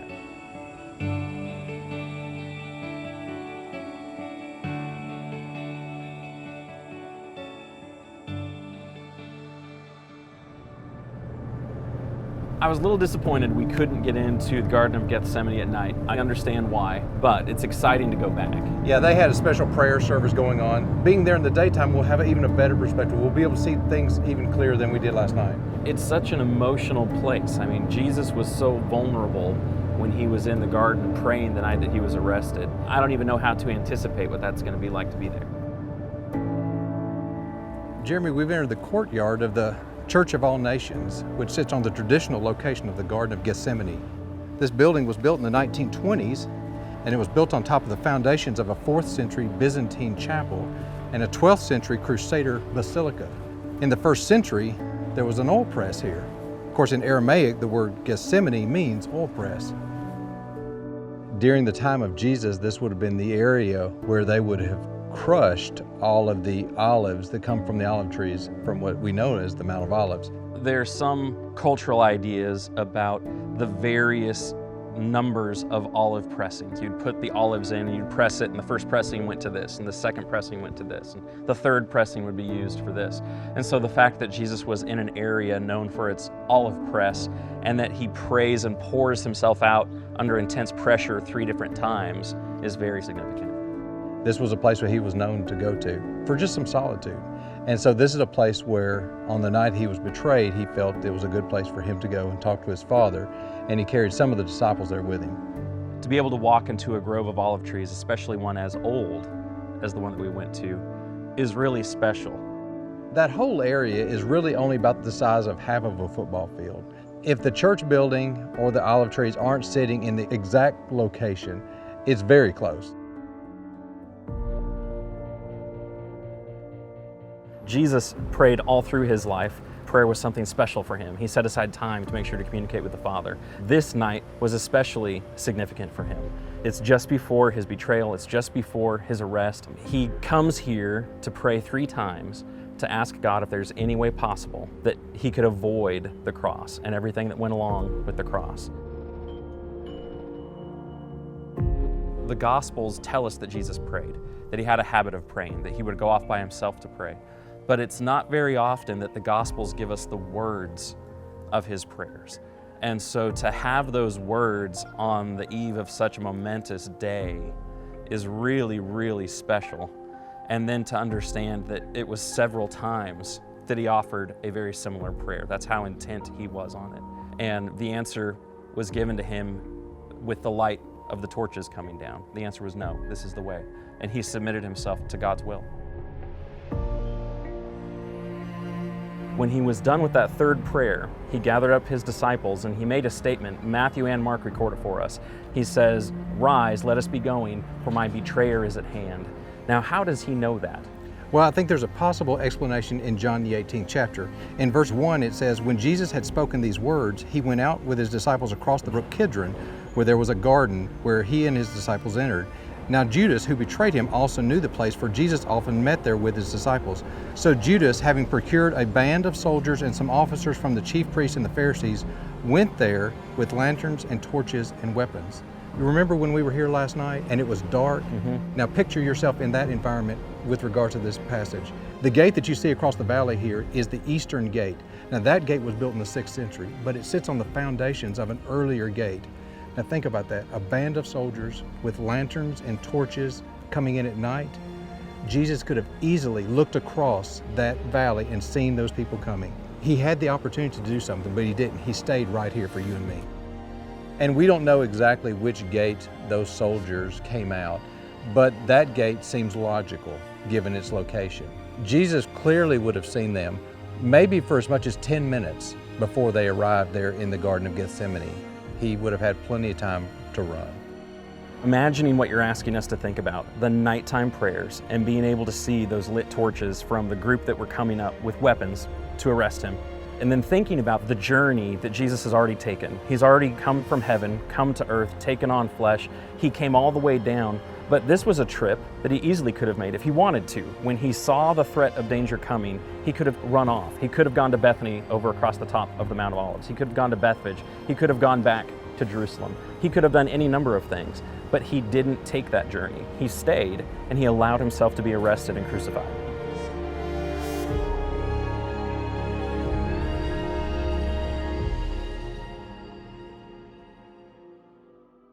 In the Israel Museum, they have a number of things that relate to the life of Jesus, but one in particular is the ossuary of Caiaphas, the high priest. During that time, when Jewish people died, they would have laid them in a burial chamber and wrapped their body, and after a year, the body itself has decomposed and what's left are the bones, and they would take those bones and put them in an ossuary, a bone box, and they found the ossuary of Caiaphas.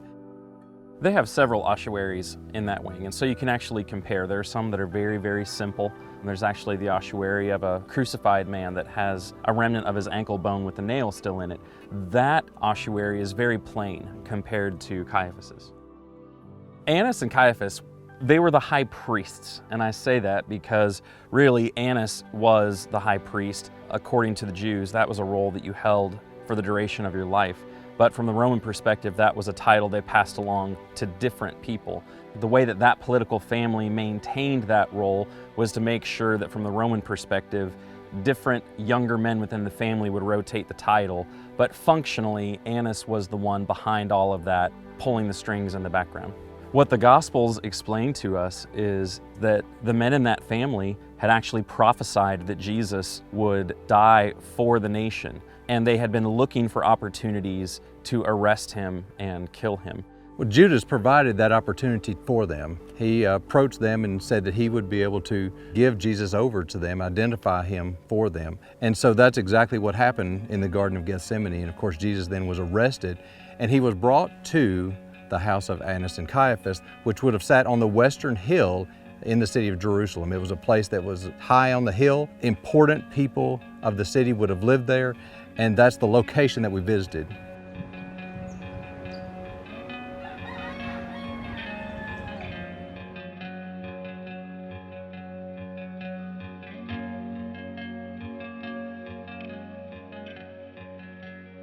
After Jesus was arrested in the garden, they would have led him up this way to the home of Annas and Caiaphas to begin that night of series of trials to condemn him. Now, we're in a spot that you think is really important to that story. We're at the Church of St. Peter in Gallicantu. And Gallicantu is Latin for the cock crowing. So this is the traditional location of where the house of Annas and Caiaphas was located, the same location where Peter denied Christ while he was here. Now, from this spot, I can see the Mount of Olives and a spot just above where the Garden of Gethsemane was. There's an ancient, it looks like a first century road behind us. How would that have played a role in that night? That road led from the upper city to the lower city here in Jerusalem. If you'll notice in the scriptures, Annas and Caiaphas and the people that were here did not seem to be surprised that Jesus showed up in the middle of the night. Right. Well, it's because they could see him coming. From here, you would have the vantage point of being able to see the torches in Gethsemane, and then as they led Jesus here. And this road that's behind us was probably a road that Jesus was led up. Both Annas and Caiaphas could have looked out from their house, and they would have seen those torches go to the garden and then start making their way back toward them. And they would have known that their plot to arrest Jesus and ultimately kill him was in motion. There's some things inside this building that I think give some credibility to this being an approximate location.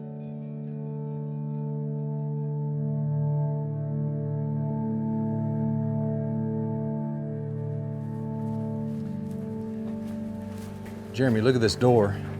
It's a picture of Jesus, and he's instructing Peter that he's going to deny him 3 times. And of course, we know Peter does that.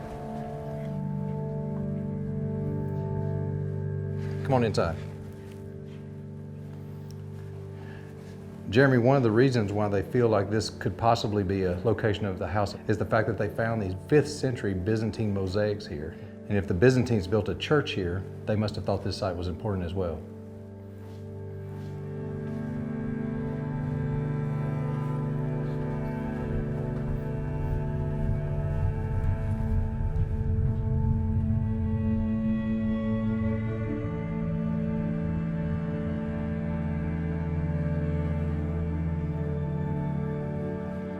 Jeremy, here's a hole in the floor that sits above this holding cell down here. A prisoner would have been let down with ropes into this area. When we get down there, you'll be able to look up and see this from below. So you're saying that the Byzantine church was built on top of this first century dungeon. There are a couple of hours when his trials with Annas and Caiaphas were completed and before the Sanhedrin could meet in the morning. It's likely he could have been held in a place like this. Even for important Jewish leaders, it would have been out of the ordinary for them to have a holding cell down in the bottom of their house. Whoever lived here was someone of importance who would have been in a position that they would have had the need to hold prisoners for either a trial or some sort of hearing. On top of that, you have a number of mikveh, religious baths on the front of the property, which indicates that this person is a person of means, they're a religious person, and other than ordinary people, they have what they perceive to be a need to hold people and restrain them down in the basement.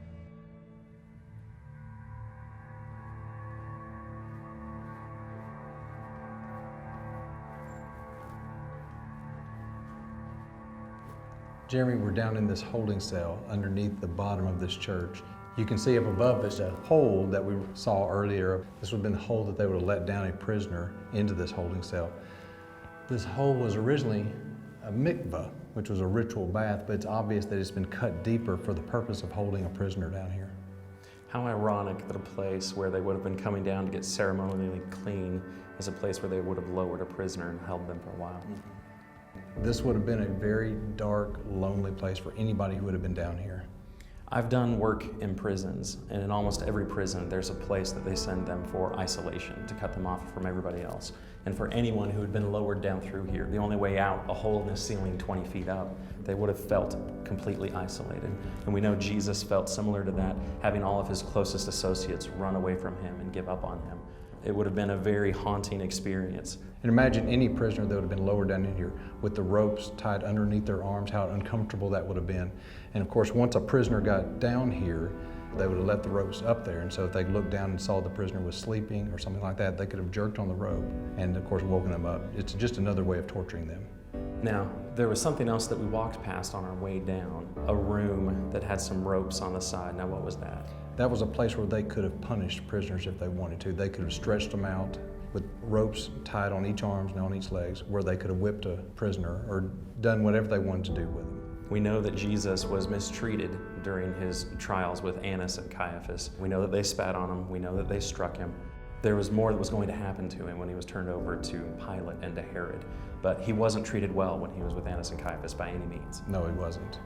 We need to try to put ourselves in Jesus' position. He's been up for a full 24 hours at this point. This is probably one of the first moments being lowered down if he were put in a place like this, where he's finally calm into himself. But how isolated he would have felt, how tired he would have felt, and how these trials were the first time during this process where they had finally physically abused him, and what that would have felt like to have been so rejected by the people he was coming to save.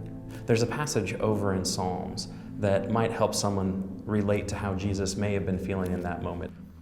But I, O Lord, cry out to you. In the morning my prayer comes before you. O Lord, why did you cast my soul away, and why did you hide your face from me?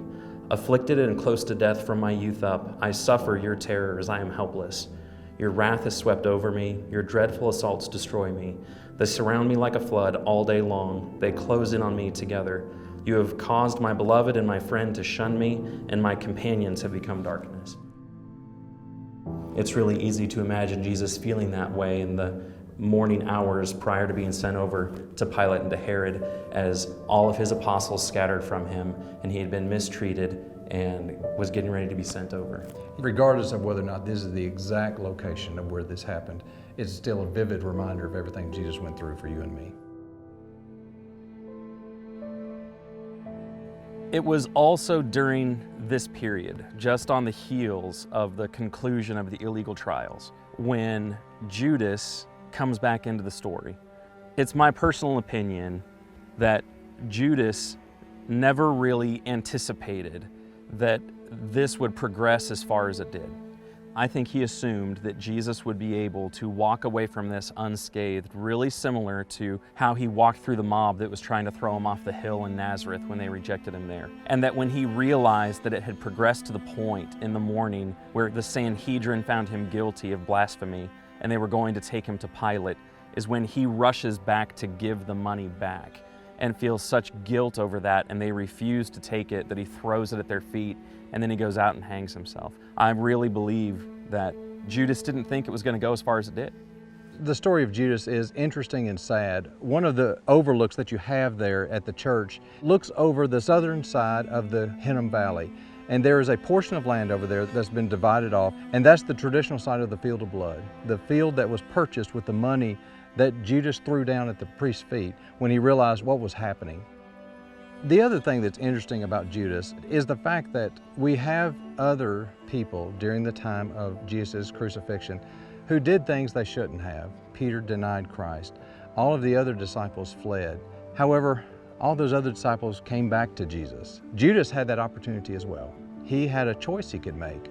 He could have easily have come back to Jesus and said, "I'm sorry," but he didn't. There's a lesson for all of us in that, but it's a sad lesson that we have to learn. In that one spot, you're reminded of Peter's denial, and you can see the potter's field where Judas chose a very different response to his guilt. He chose alienation from Christ and just wallowing in his guilt instead of coming back to a gracious Lord who forgave the one who denied him later on. I think it's a powerful place. When Jesus' trials at Annas and Caiaphas' palace were concluded, in the morning they took him over to the Sanhedrin to be tried there, and one of the likely places for that was at the Temple Mount behind us. Now, when that trial was all wrapped up, they took Jesus over to Pilate because the Jews didn't have the authority to condemn someone to death. Now, one of the likely places for that is over at a place called Herod's Palace.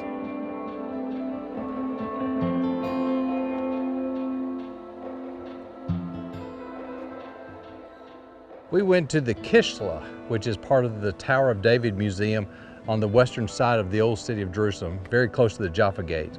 This compound is built on top of where the palace of Herod would have been in the first century. This is the probable location of where Pilate and Herod Antipas were located during the trials of Jesus. A number of years ago in the city of Caesarea, they actually found a stone which talks about Pontius Pilate being the prefect of Judea, which is very interesting because, of course, it's an extra biblical reference that confirms what the Bible says about Pilate. It had been removed from its original site and then reused as a step in the amphitheater there in Caesarea Maritima. There were some people that had questioned the existence of Pilate, and they had questioned his role as described in the Bible. And so to find this stone that mentions that he was the prefect, which was a role they had been questioning, just helps substantiate the biblical text.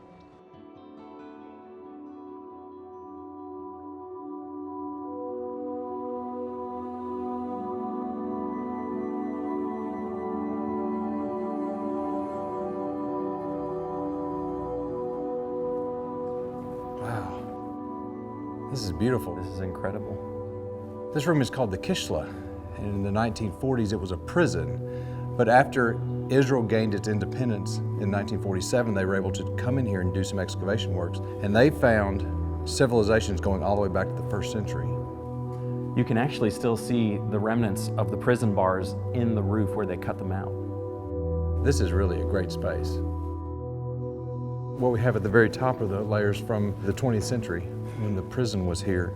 And as they began digging, they found ruins that dated back to the Crusaders in the 12th century, and then the Byzantines in the 4th and 5th century. And of course, what we're most interested in is what they found here on the very bottom, which dates back to the Second Temple period, or the 1st century AD. This would be the foundation of King Herod's palace that sat here on the western side of Jerusalem. So that would be a Herodian section, dating to the same time as that first century road over by the Temple Mount. That's right.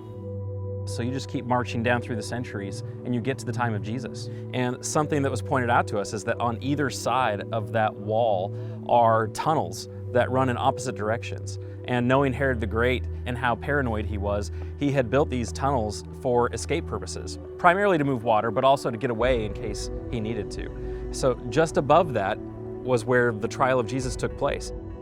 What I had always heard is that Jesus' trial before Pilate and Herod actually took place over at the Antonia fortress connected to the Temple Mount. But you're saying that it's more likely it took place here at Herod's palace on the other side of town. Well, it is possible. That was a military barracks during the time.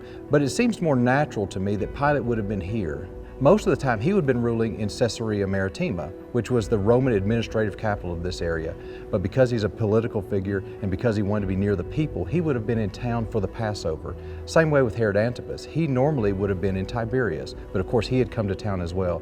In Mark 15, it tells us that after he was arrested and taken to Annas and Caiaphas and to the Sanhedrin, that he was then led to the palace, to the praetorium, which would have been this location right here. And I think people need to realize the difference between the two spaces. Antonia Fortress is a smaller military barracks. Herod's palace here on the other side of town was a large estate. So it makes sense that the Roman governor for the area would have taken one of the largest, most beautiful places as his in-town residence when he came to Jerusalem. We also read in the scripture in Matthew 27 that Pilate's wife was here. It seems unnatural to me that she would have been over at the military barracks. She would have been here at the palace. Pilate knows that they're coming and he comes out of the palace to meet them, and they're trying to get him condemned before Pilate. There's a mob forming. Pilate takes Jesus back into the palace and has a dialogue with him one-on-one. What is this about the accusation about you being the king of the Jews? And during that questioning, Pilate learns that Jesus is a Galilean. And so Pilate decides, I have found a solution. I'll give him to someone else. And so he sends him across the courtyard over to Herod Antipas. And so in verse 8, when it says, when Herod saw Jesus, he was very glad, for he had long desired to see him, because he had heard about him, and he was hoping to see some sign done by him. And I think we need to put ourselves in Jesus' shoes. Jesus and his family fled to Egypt to escape being put to death by Herod the Great, Herod Antipas' father. And Herod Antipas was the Herod who had killed his cousin, John the Baptist. And now he's standing in front of the killer of his cousin. And this man is really only interested in seeing Jesus perform parlor tricks. Jesus knows he's not going to get a fair trial in front of this man. I think it helps to understand the mental pressure and anguish that Jesus was going through and the exhaustion that he was under. And then he's sent back to Pilate. His wife says, have nothing to do with this innocent man. You know, I've suffered a lot because of dreams. He performs this perverse form of mercy. He has him beaten. He has him flogged. He's mocked by the soldiers. And then he leads him back out and says, behold your king. I find no fault in him. And they still cry out for him to be crucified. And then they actually ramp up the charges against him over in John when he comes out and tells him, look, I don't find any guilt in him. The Jews answered, we have a law, and according to that law, he ought to die because he has made himself to be the Son of God. Not only has he claimed to be king, but he's made himself to be divinity. And so Pilate quickly grabs Jesus, comes back into the palace, talks to him some more, and from verse 12, then on Pilate sought to release him. But the Jews cried out, if you release this man, you are not Caesar's friend. And so everything is escalating. The mob is getting unruly. There's a possibility that Pilate could be charged with being against Caesar, which would be death for him. We know what happened. He ends up washing his hands and turning him over to a centurion to be crucified.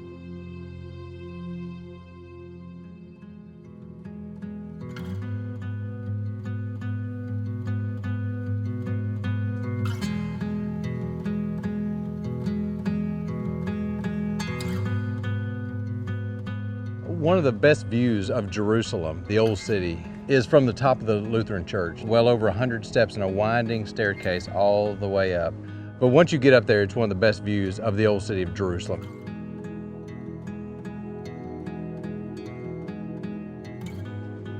How gorgeous. Yeah, I'll let you catch your breath for a second.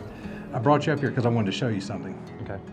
The two blue domes are the top of the Church of the Holy Sepulchre.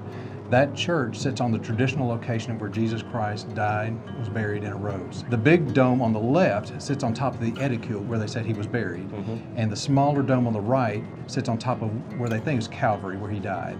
What a great perspective, a great view of the old city. It really is. I love coming up here and seeing this. As nice as this view is, actually there's something I want to show you that's down below the church. Below, Yes. back down all the stairs. All the stairs.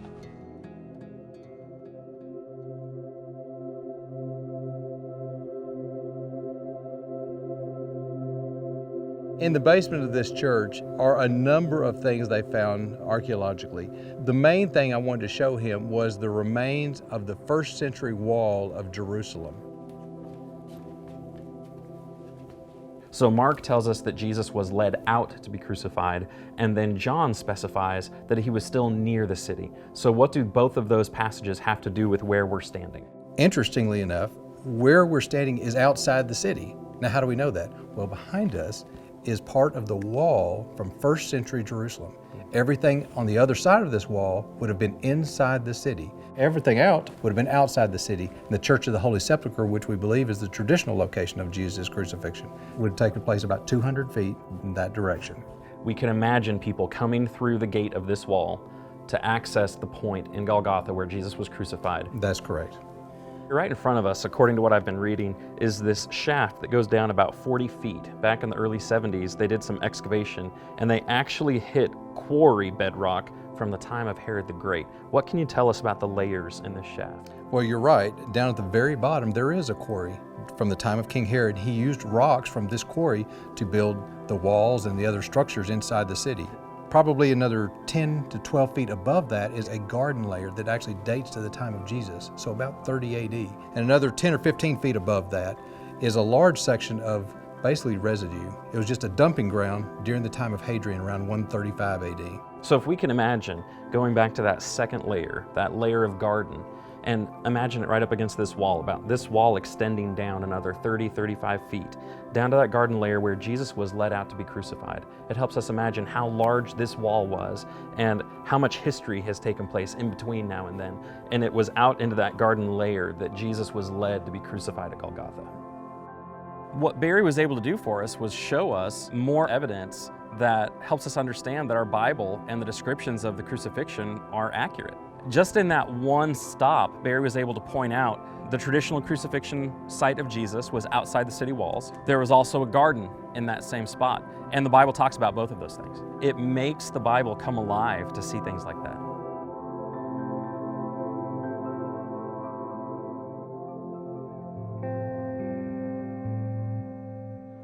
We're on our way to the Church of the Holy Sepulchre. What's the route that you're taking us? We're currently on the Via Delarosa. We're in the Muslim quarter of the old city. The Via Delarosa is Latin for the Way of Sorrows. It marks the traditional path that Jesus took between his condemnation by Pontius Pilate and Golgotha. Now, between here and the Church of the Holy Sepulchre are called the 9 Stations of the Cross. Inside you've got 5 for a total of 14. There's a number of those stations that aren't really even biblically based. They're more traditional than anything. And the path of the Via Delarosa has changed many times over the centuries. The current path, of course, even if it's accurate, is still about 20 feet or so higher than the first century Jerusalem. Whatever path Jesus took from Pilate to the cross, it would have been hilly the whole way, which of course is just one more layer of the suffering that he went through for all of us. It's helpful to think about what would have been going through his mind as he was led through those trials, as he was led outside the city, as he carried and dropped his cross, as Simon of Cyrene was enlisted to pick it up and carry it the rest of the way. To realize that I was near the places where those events took place, and that people kept track of those locations for thousands of years because it was so important. It was a very sobering moment.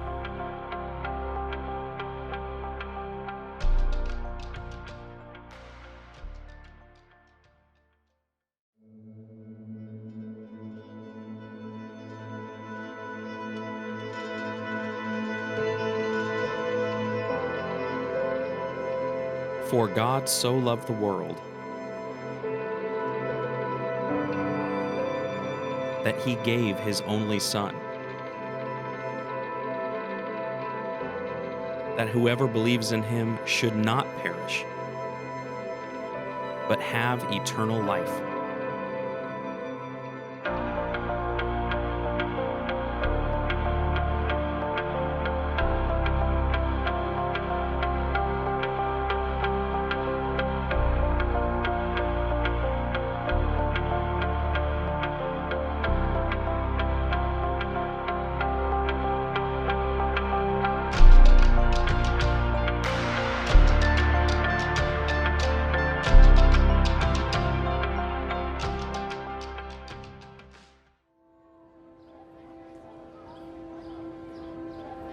Barry, where are we right now?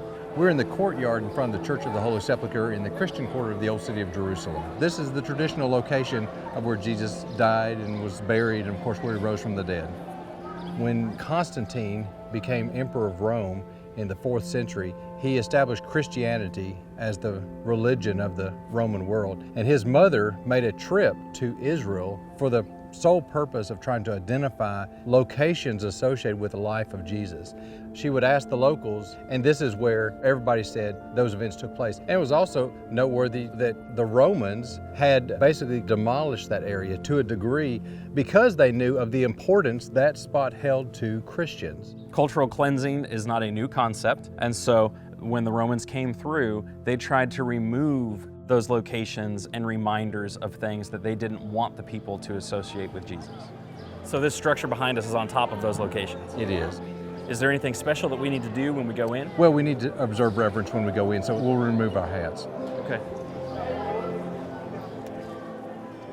I think one of the things that will catch anybody who visits the Church of the Holy Sepulchre for the first time is when you walk in through that double door, the very first thing that you see on the floor is the spot where they say they prepared Jesus' body for burial.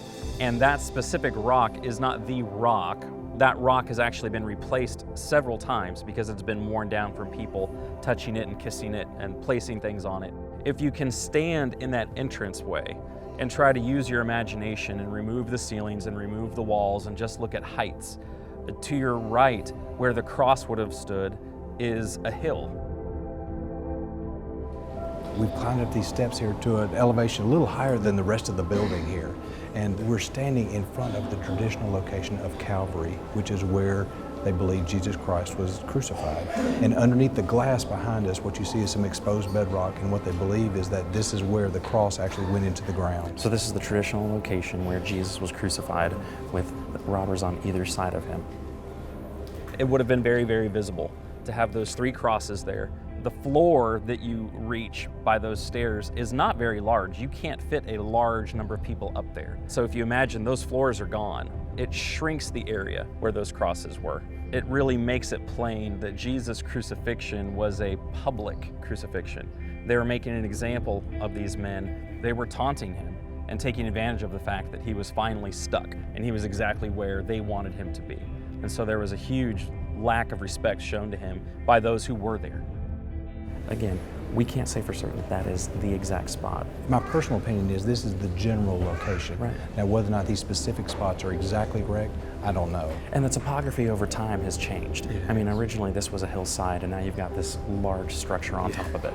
To imagine Jesus and Simon carrying that cross, coming outside of that city wall, coming down to Golgotha, and having his cross placed here, and then at the finale of the crucifixion, having his body removed and placed in the tomb down beneath us. Right. And what most people don't realize is how close this spot is to the Rock of Anointing just below us, and then the edicule over the tomb where Jesus was buried. And we're talking less than a football field to contain all 3 of these locations. They're really close. The scriptures even tell us that in the area where he was crucified, there was a garden. Right. And so this is a very close location here. Just around the corner over there in the same building is the edicule, which is the traditional location of where he was buried.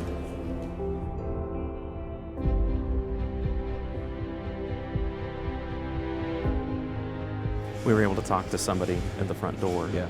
And we weren't sure how much of it we were going to get, but they're trying to work it out so that we can go down inside by ourselves for just a couple of minutes, which is a huge honor. Yeah, it is. And what they refer to as the edicule here is this huge building that's inside the Church of the Holy Sepulchre, and it sits on top of the traditional side of the tomb. So it's a superstructure over to protect whatever is left. They've actually done some renovations here. For the first time in years, there's not scaffolding and brackets. They took all that down about 3 or 4 months ago, and so it's actually really beautiful now. Until then, you didn't have a clear view of the edicule itself. Right. Thinking about the death, burial, and resurrection of Jesus. The resurrection of Jesus is the cornerstone of Christianity. And so to be in the place that traditionally marks that event is enormous. Yeah, very special, very special.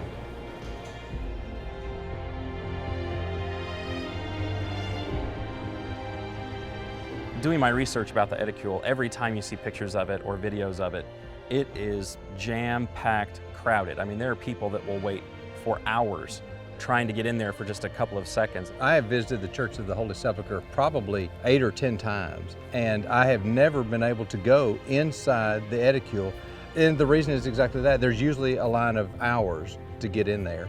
We were really blessed to go just before one group started their time at the entrance of the edicule, and we were told to wait, that as soon as they were done, there would be this brief window of time. So we just stood there and we waited and we watched them perform their service, and after a few minutes we were finally allowed in, but we took as much time as we could to try to soak in as much as we could of the space.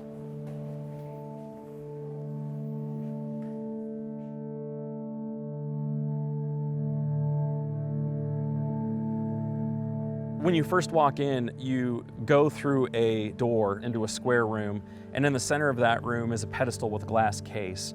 And what I understand is that the rock inside that glass case is supposed to be a remnant of the rolling stone that actually closed the tomb. And directly opposite the entrance is another smaller door that leads into a much more confined space. Okay, Jeremy, we're inside the edicule, and this right here, this flat slab, is where they believe they laid the body of Jesus Christ after he died. Now this slab is on top of what remains of that. We don't see any original rock left. No, the original cave and everything is long gone, centuries ago. It was destroyed. But they built this edicule over this area to help protect it. This spot was established by Queen Helena in the 4th century when she came here, and the people of the area said this was the location where it took place. The tomb that his body would have been laid in would not have been large. No, it wouldn't have been large. It was very much similar to the Church of the Nativity, where everything is protected and you have this structure built over the top of it. But you still get the idea of, I'm going underground, and there's a shelf here where a body would have gone. And it's just around the corner from a hill where a cross would have been placed. And that was just really special.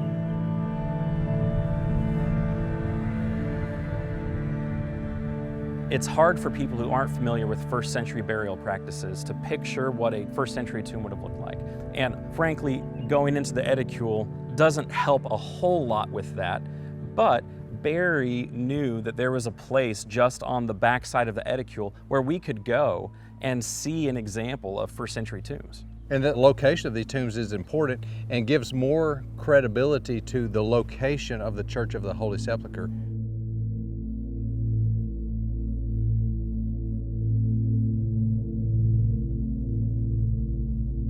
Okay, Jeremy, we've crawled into a hole here, back behind the edicule of the Church of the Holy Sepulchre. But I wanted to show you these niches in the rock here.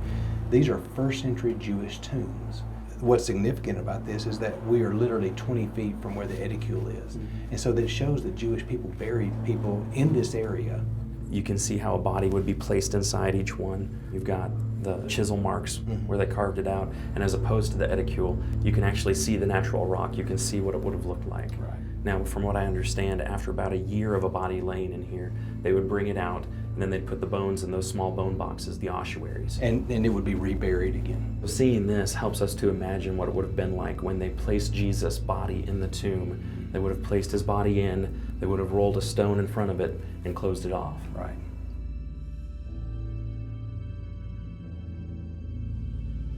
There are a lot of times where the location is really important. Even in the Old Testament, God specified a place for his people to worship, and it was in Jerusalem. When you go to the Church of the Holy Sepulchre, you see people from all over the world coming to this place, and it's important. But I think it's important to remember what Jesus said to the woman at the well. There was going to come a time very shortly where it wasn't in Jerusalem or in Samaria where you would worship God, that God was looking for people to worship him in spirit and in truth. It's not the location. And after his death, burial, and resurrection, and especially after Pentecost, Jesus provided a way for worshipers of God through him to worship anywhere. And I think it's important to remember that. I enjoy taking people to the Church of the Holy Sepulchre, and I enjoy trying to help them understand what the building is and what probably happened there. After we walk through the building, I always try to bring people outside and gather them together and try to remind them that this isn't just a tourist stop. There's some very important events that happened in this location. They're the most important things to ever happen in the history of mankind. From the creation of the world going forward, this is what all of history was working towards. And from our perspective looking back, it's all been influenced and shaped by that.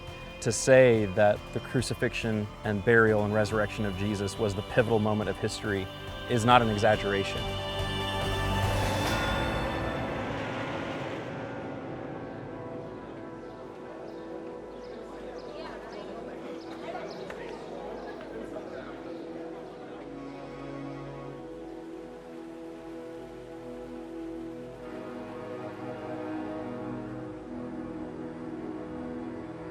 We're west of the old city of Jerusalem. We've actually come to a tomb from the first century.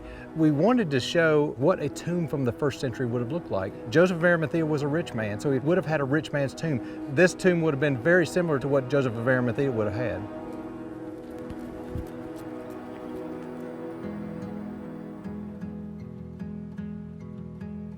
Coming up to the tomb, I was surprised. I wasn't expecting the landscaping to be what it was. We're in this nice garden area. There are these trees providing shade and some flowering bushes. I wasn't expecting that. So it was beautiful. It kind of put me in the frame of mind of the women on the first day coming into the garden area where the tomb was. I think it helps give that feeling.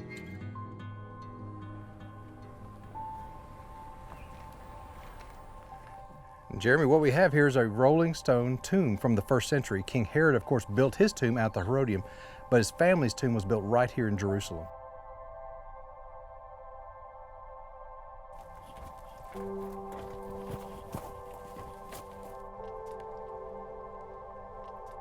This arched doorway, because it says they stooped down in, is this doorway a normal height? Yeah, this is very typical of a first century tomb like this. It would have been this short, and we read that in the Bible. When John and Peter came to the tomb, they had to stoop down to look into it.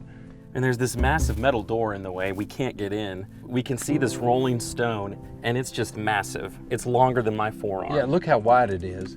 It's really easy to imagine the women being concerned about how they were going to get this rolled out of the way when they were going to be the first ones to the tomb to get to Jesus' body. There's no way they could have rolled it. I mean, it's that heavy. There was the earthquake. The angel moves the stone back, and that starts the whole post-resurrection appearances. The women run out to tell the disciples. They come back. John beats Peter in this foot race to the tomb. Mary still struggled with believing in the resurrection even after Peter and John run back. She runs back with them, and they look in and believe and take off, and Mary's left in the garden, and she begins weeping, assuming that the body has been taken. And that's when she has her encounter with Jesus and assumes that he's the gardener. To think about that, this was a wealthy person's tomb. This has a much different feel than those first century tombs we saw in the Church of the Sepulchre that were just niches where they would have placed the bodies. Right, this is a complete tomb. The niches that you saw in the Holy Sepulchre would be inside that tomb area right here. It's beautiful, isn't it? It's amazing. This is amazing. One of the things that we need to remember when we come to a site like this and we're trying to envision and imagine what it must have been like on that morning, all of the disciples have assumed that he's died. They don't understand that he's going to be raised. And they're not expecting that, which from our perspective is kind of shocking because multiple times before the arrest and the trial and the crucifixion, he flat out told them that he was going to be crucified and that he was going to come back on the third day. And this is the third day, and they're still shocked. They think that this has been a failure. All of the apostles have fled. Peter has denied Christ. The women are coming to prepare his body for final interment. They expect his body to stay there. And so they would have been in absolute shock to have found the tomb empty. And all the Jewish leaders had to do was to produce a body. If he was not raised, then everything that he taught was wrong, it was false. He was either lying or crazy. And so this moment and the fact that it actually happened is critical to all of Christianity.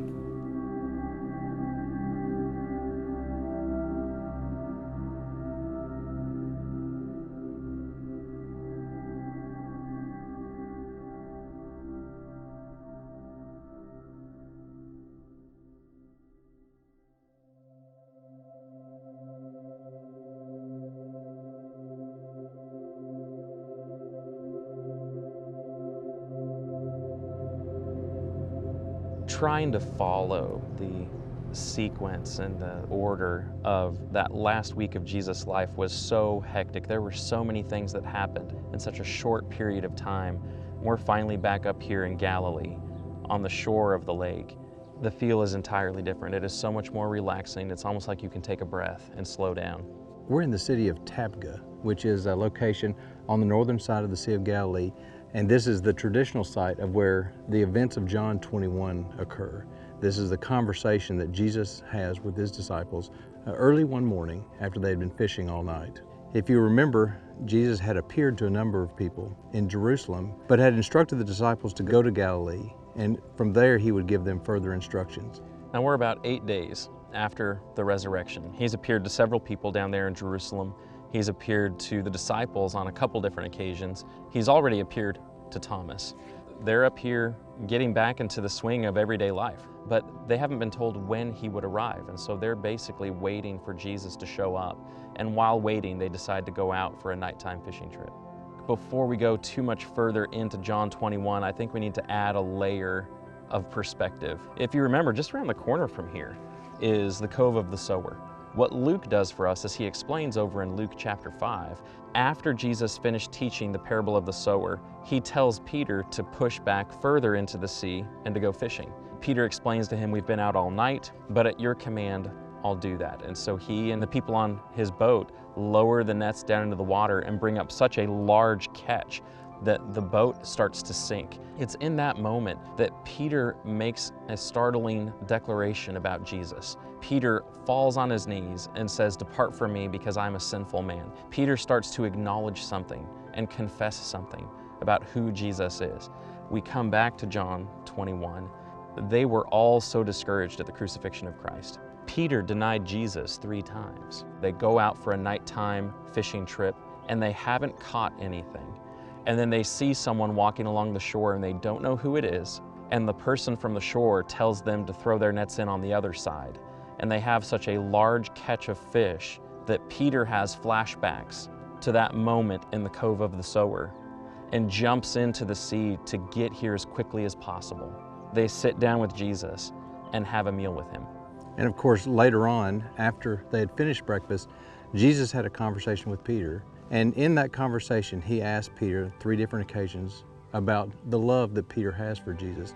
Peter responds by saying he does love Jesus, probably a reflection of the 3 times that Peter denied Christ. I think it's amazing that Jesus provides for an opportunity back where he spent so much quality time with the apostles, away from the hustle and bustle of Jerusalem. He comes up here and has a quiet down moment with them and provides a slower opportunity to help Peter work through what he had done and to understand that he had been forgiven for that. All of the post-resurrection appearances by Jesus were important, whether they were to his disciples or to just people in general. There's one more that we really need to take a closer look at, but to do that, we need to go back to the Mount of Olives. After Jesus meets with the 7 disciples in John 21 and has breakfast with them on the shore of the Sea of Galilee, they go up to a mountain somewhere in the Galilee area where they receive the Great Commission that we read about over in Matthew 28.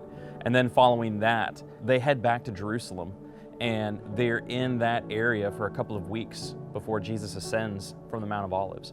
And so just a little over a month after his crucifixion, they're back in the area where that whole thing took place.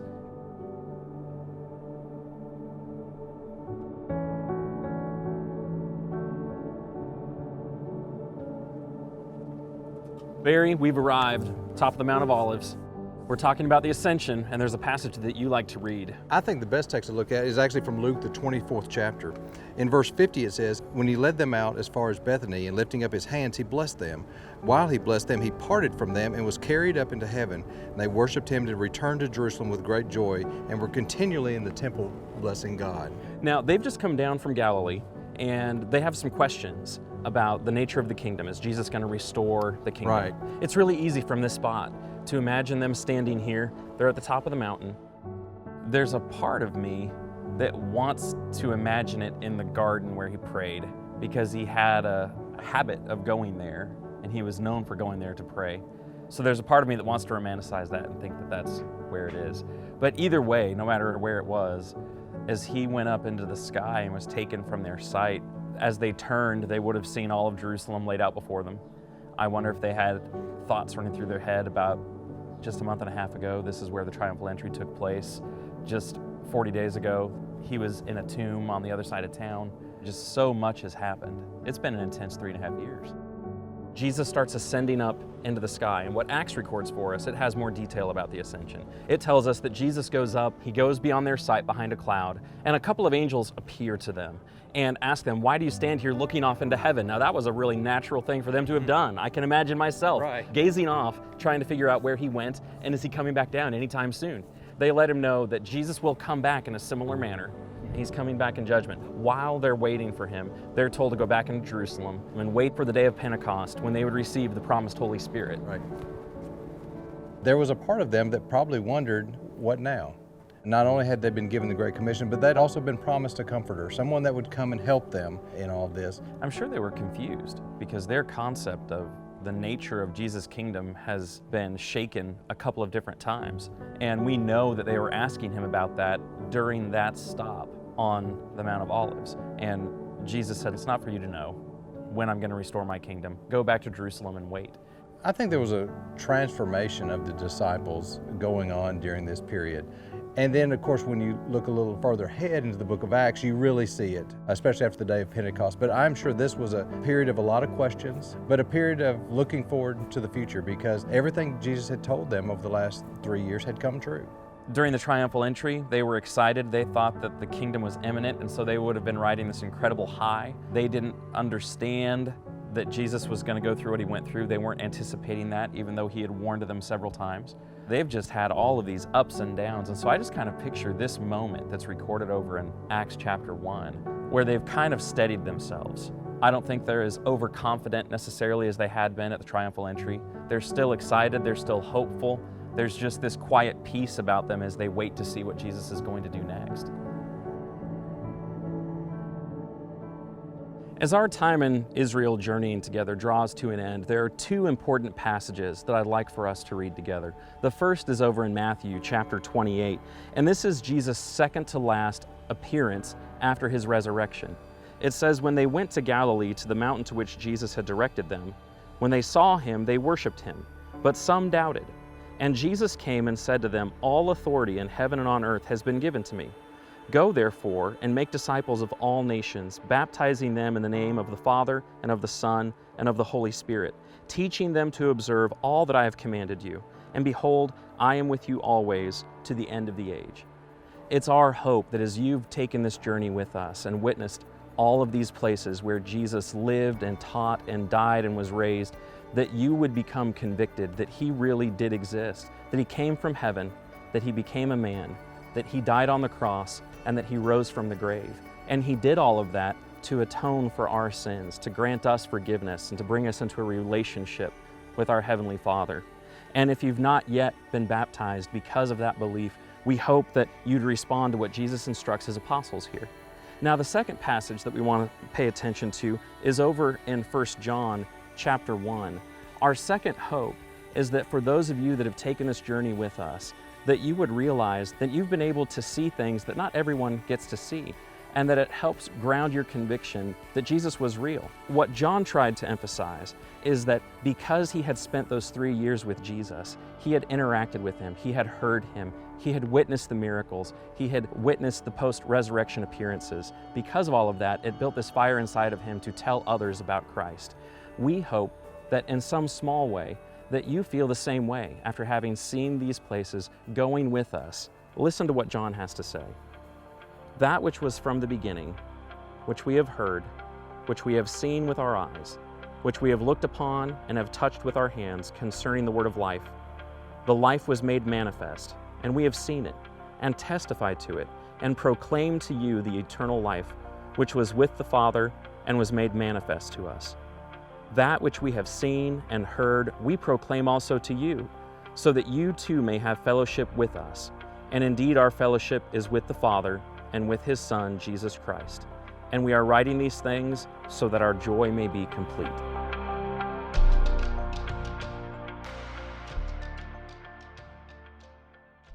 I'm Craig. And I'm Stu, and we're the founders of Appian Media. We really hope that you've enjoyed the content that you've just seen. This was only made available through the generous donations of so many of you. We believe that the world should have biblically accurate, visually engaging content about the Bible, and it should be free for everyone. We would encourage you to visit the membership page of appianmedia.org and consider becoming a reoccurring member. Everything that you donate to Appian Media is tax deductible. However you decide to donate, we really appreciate your support.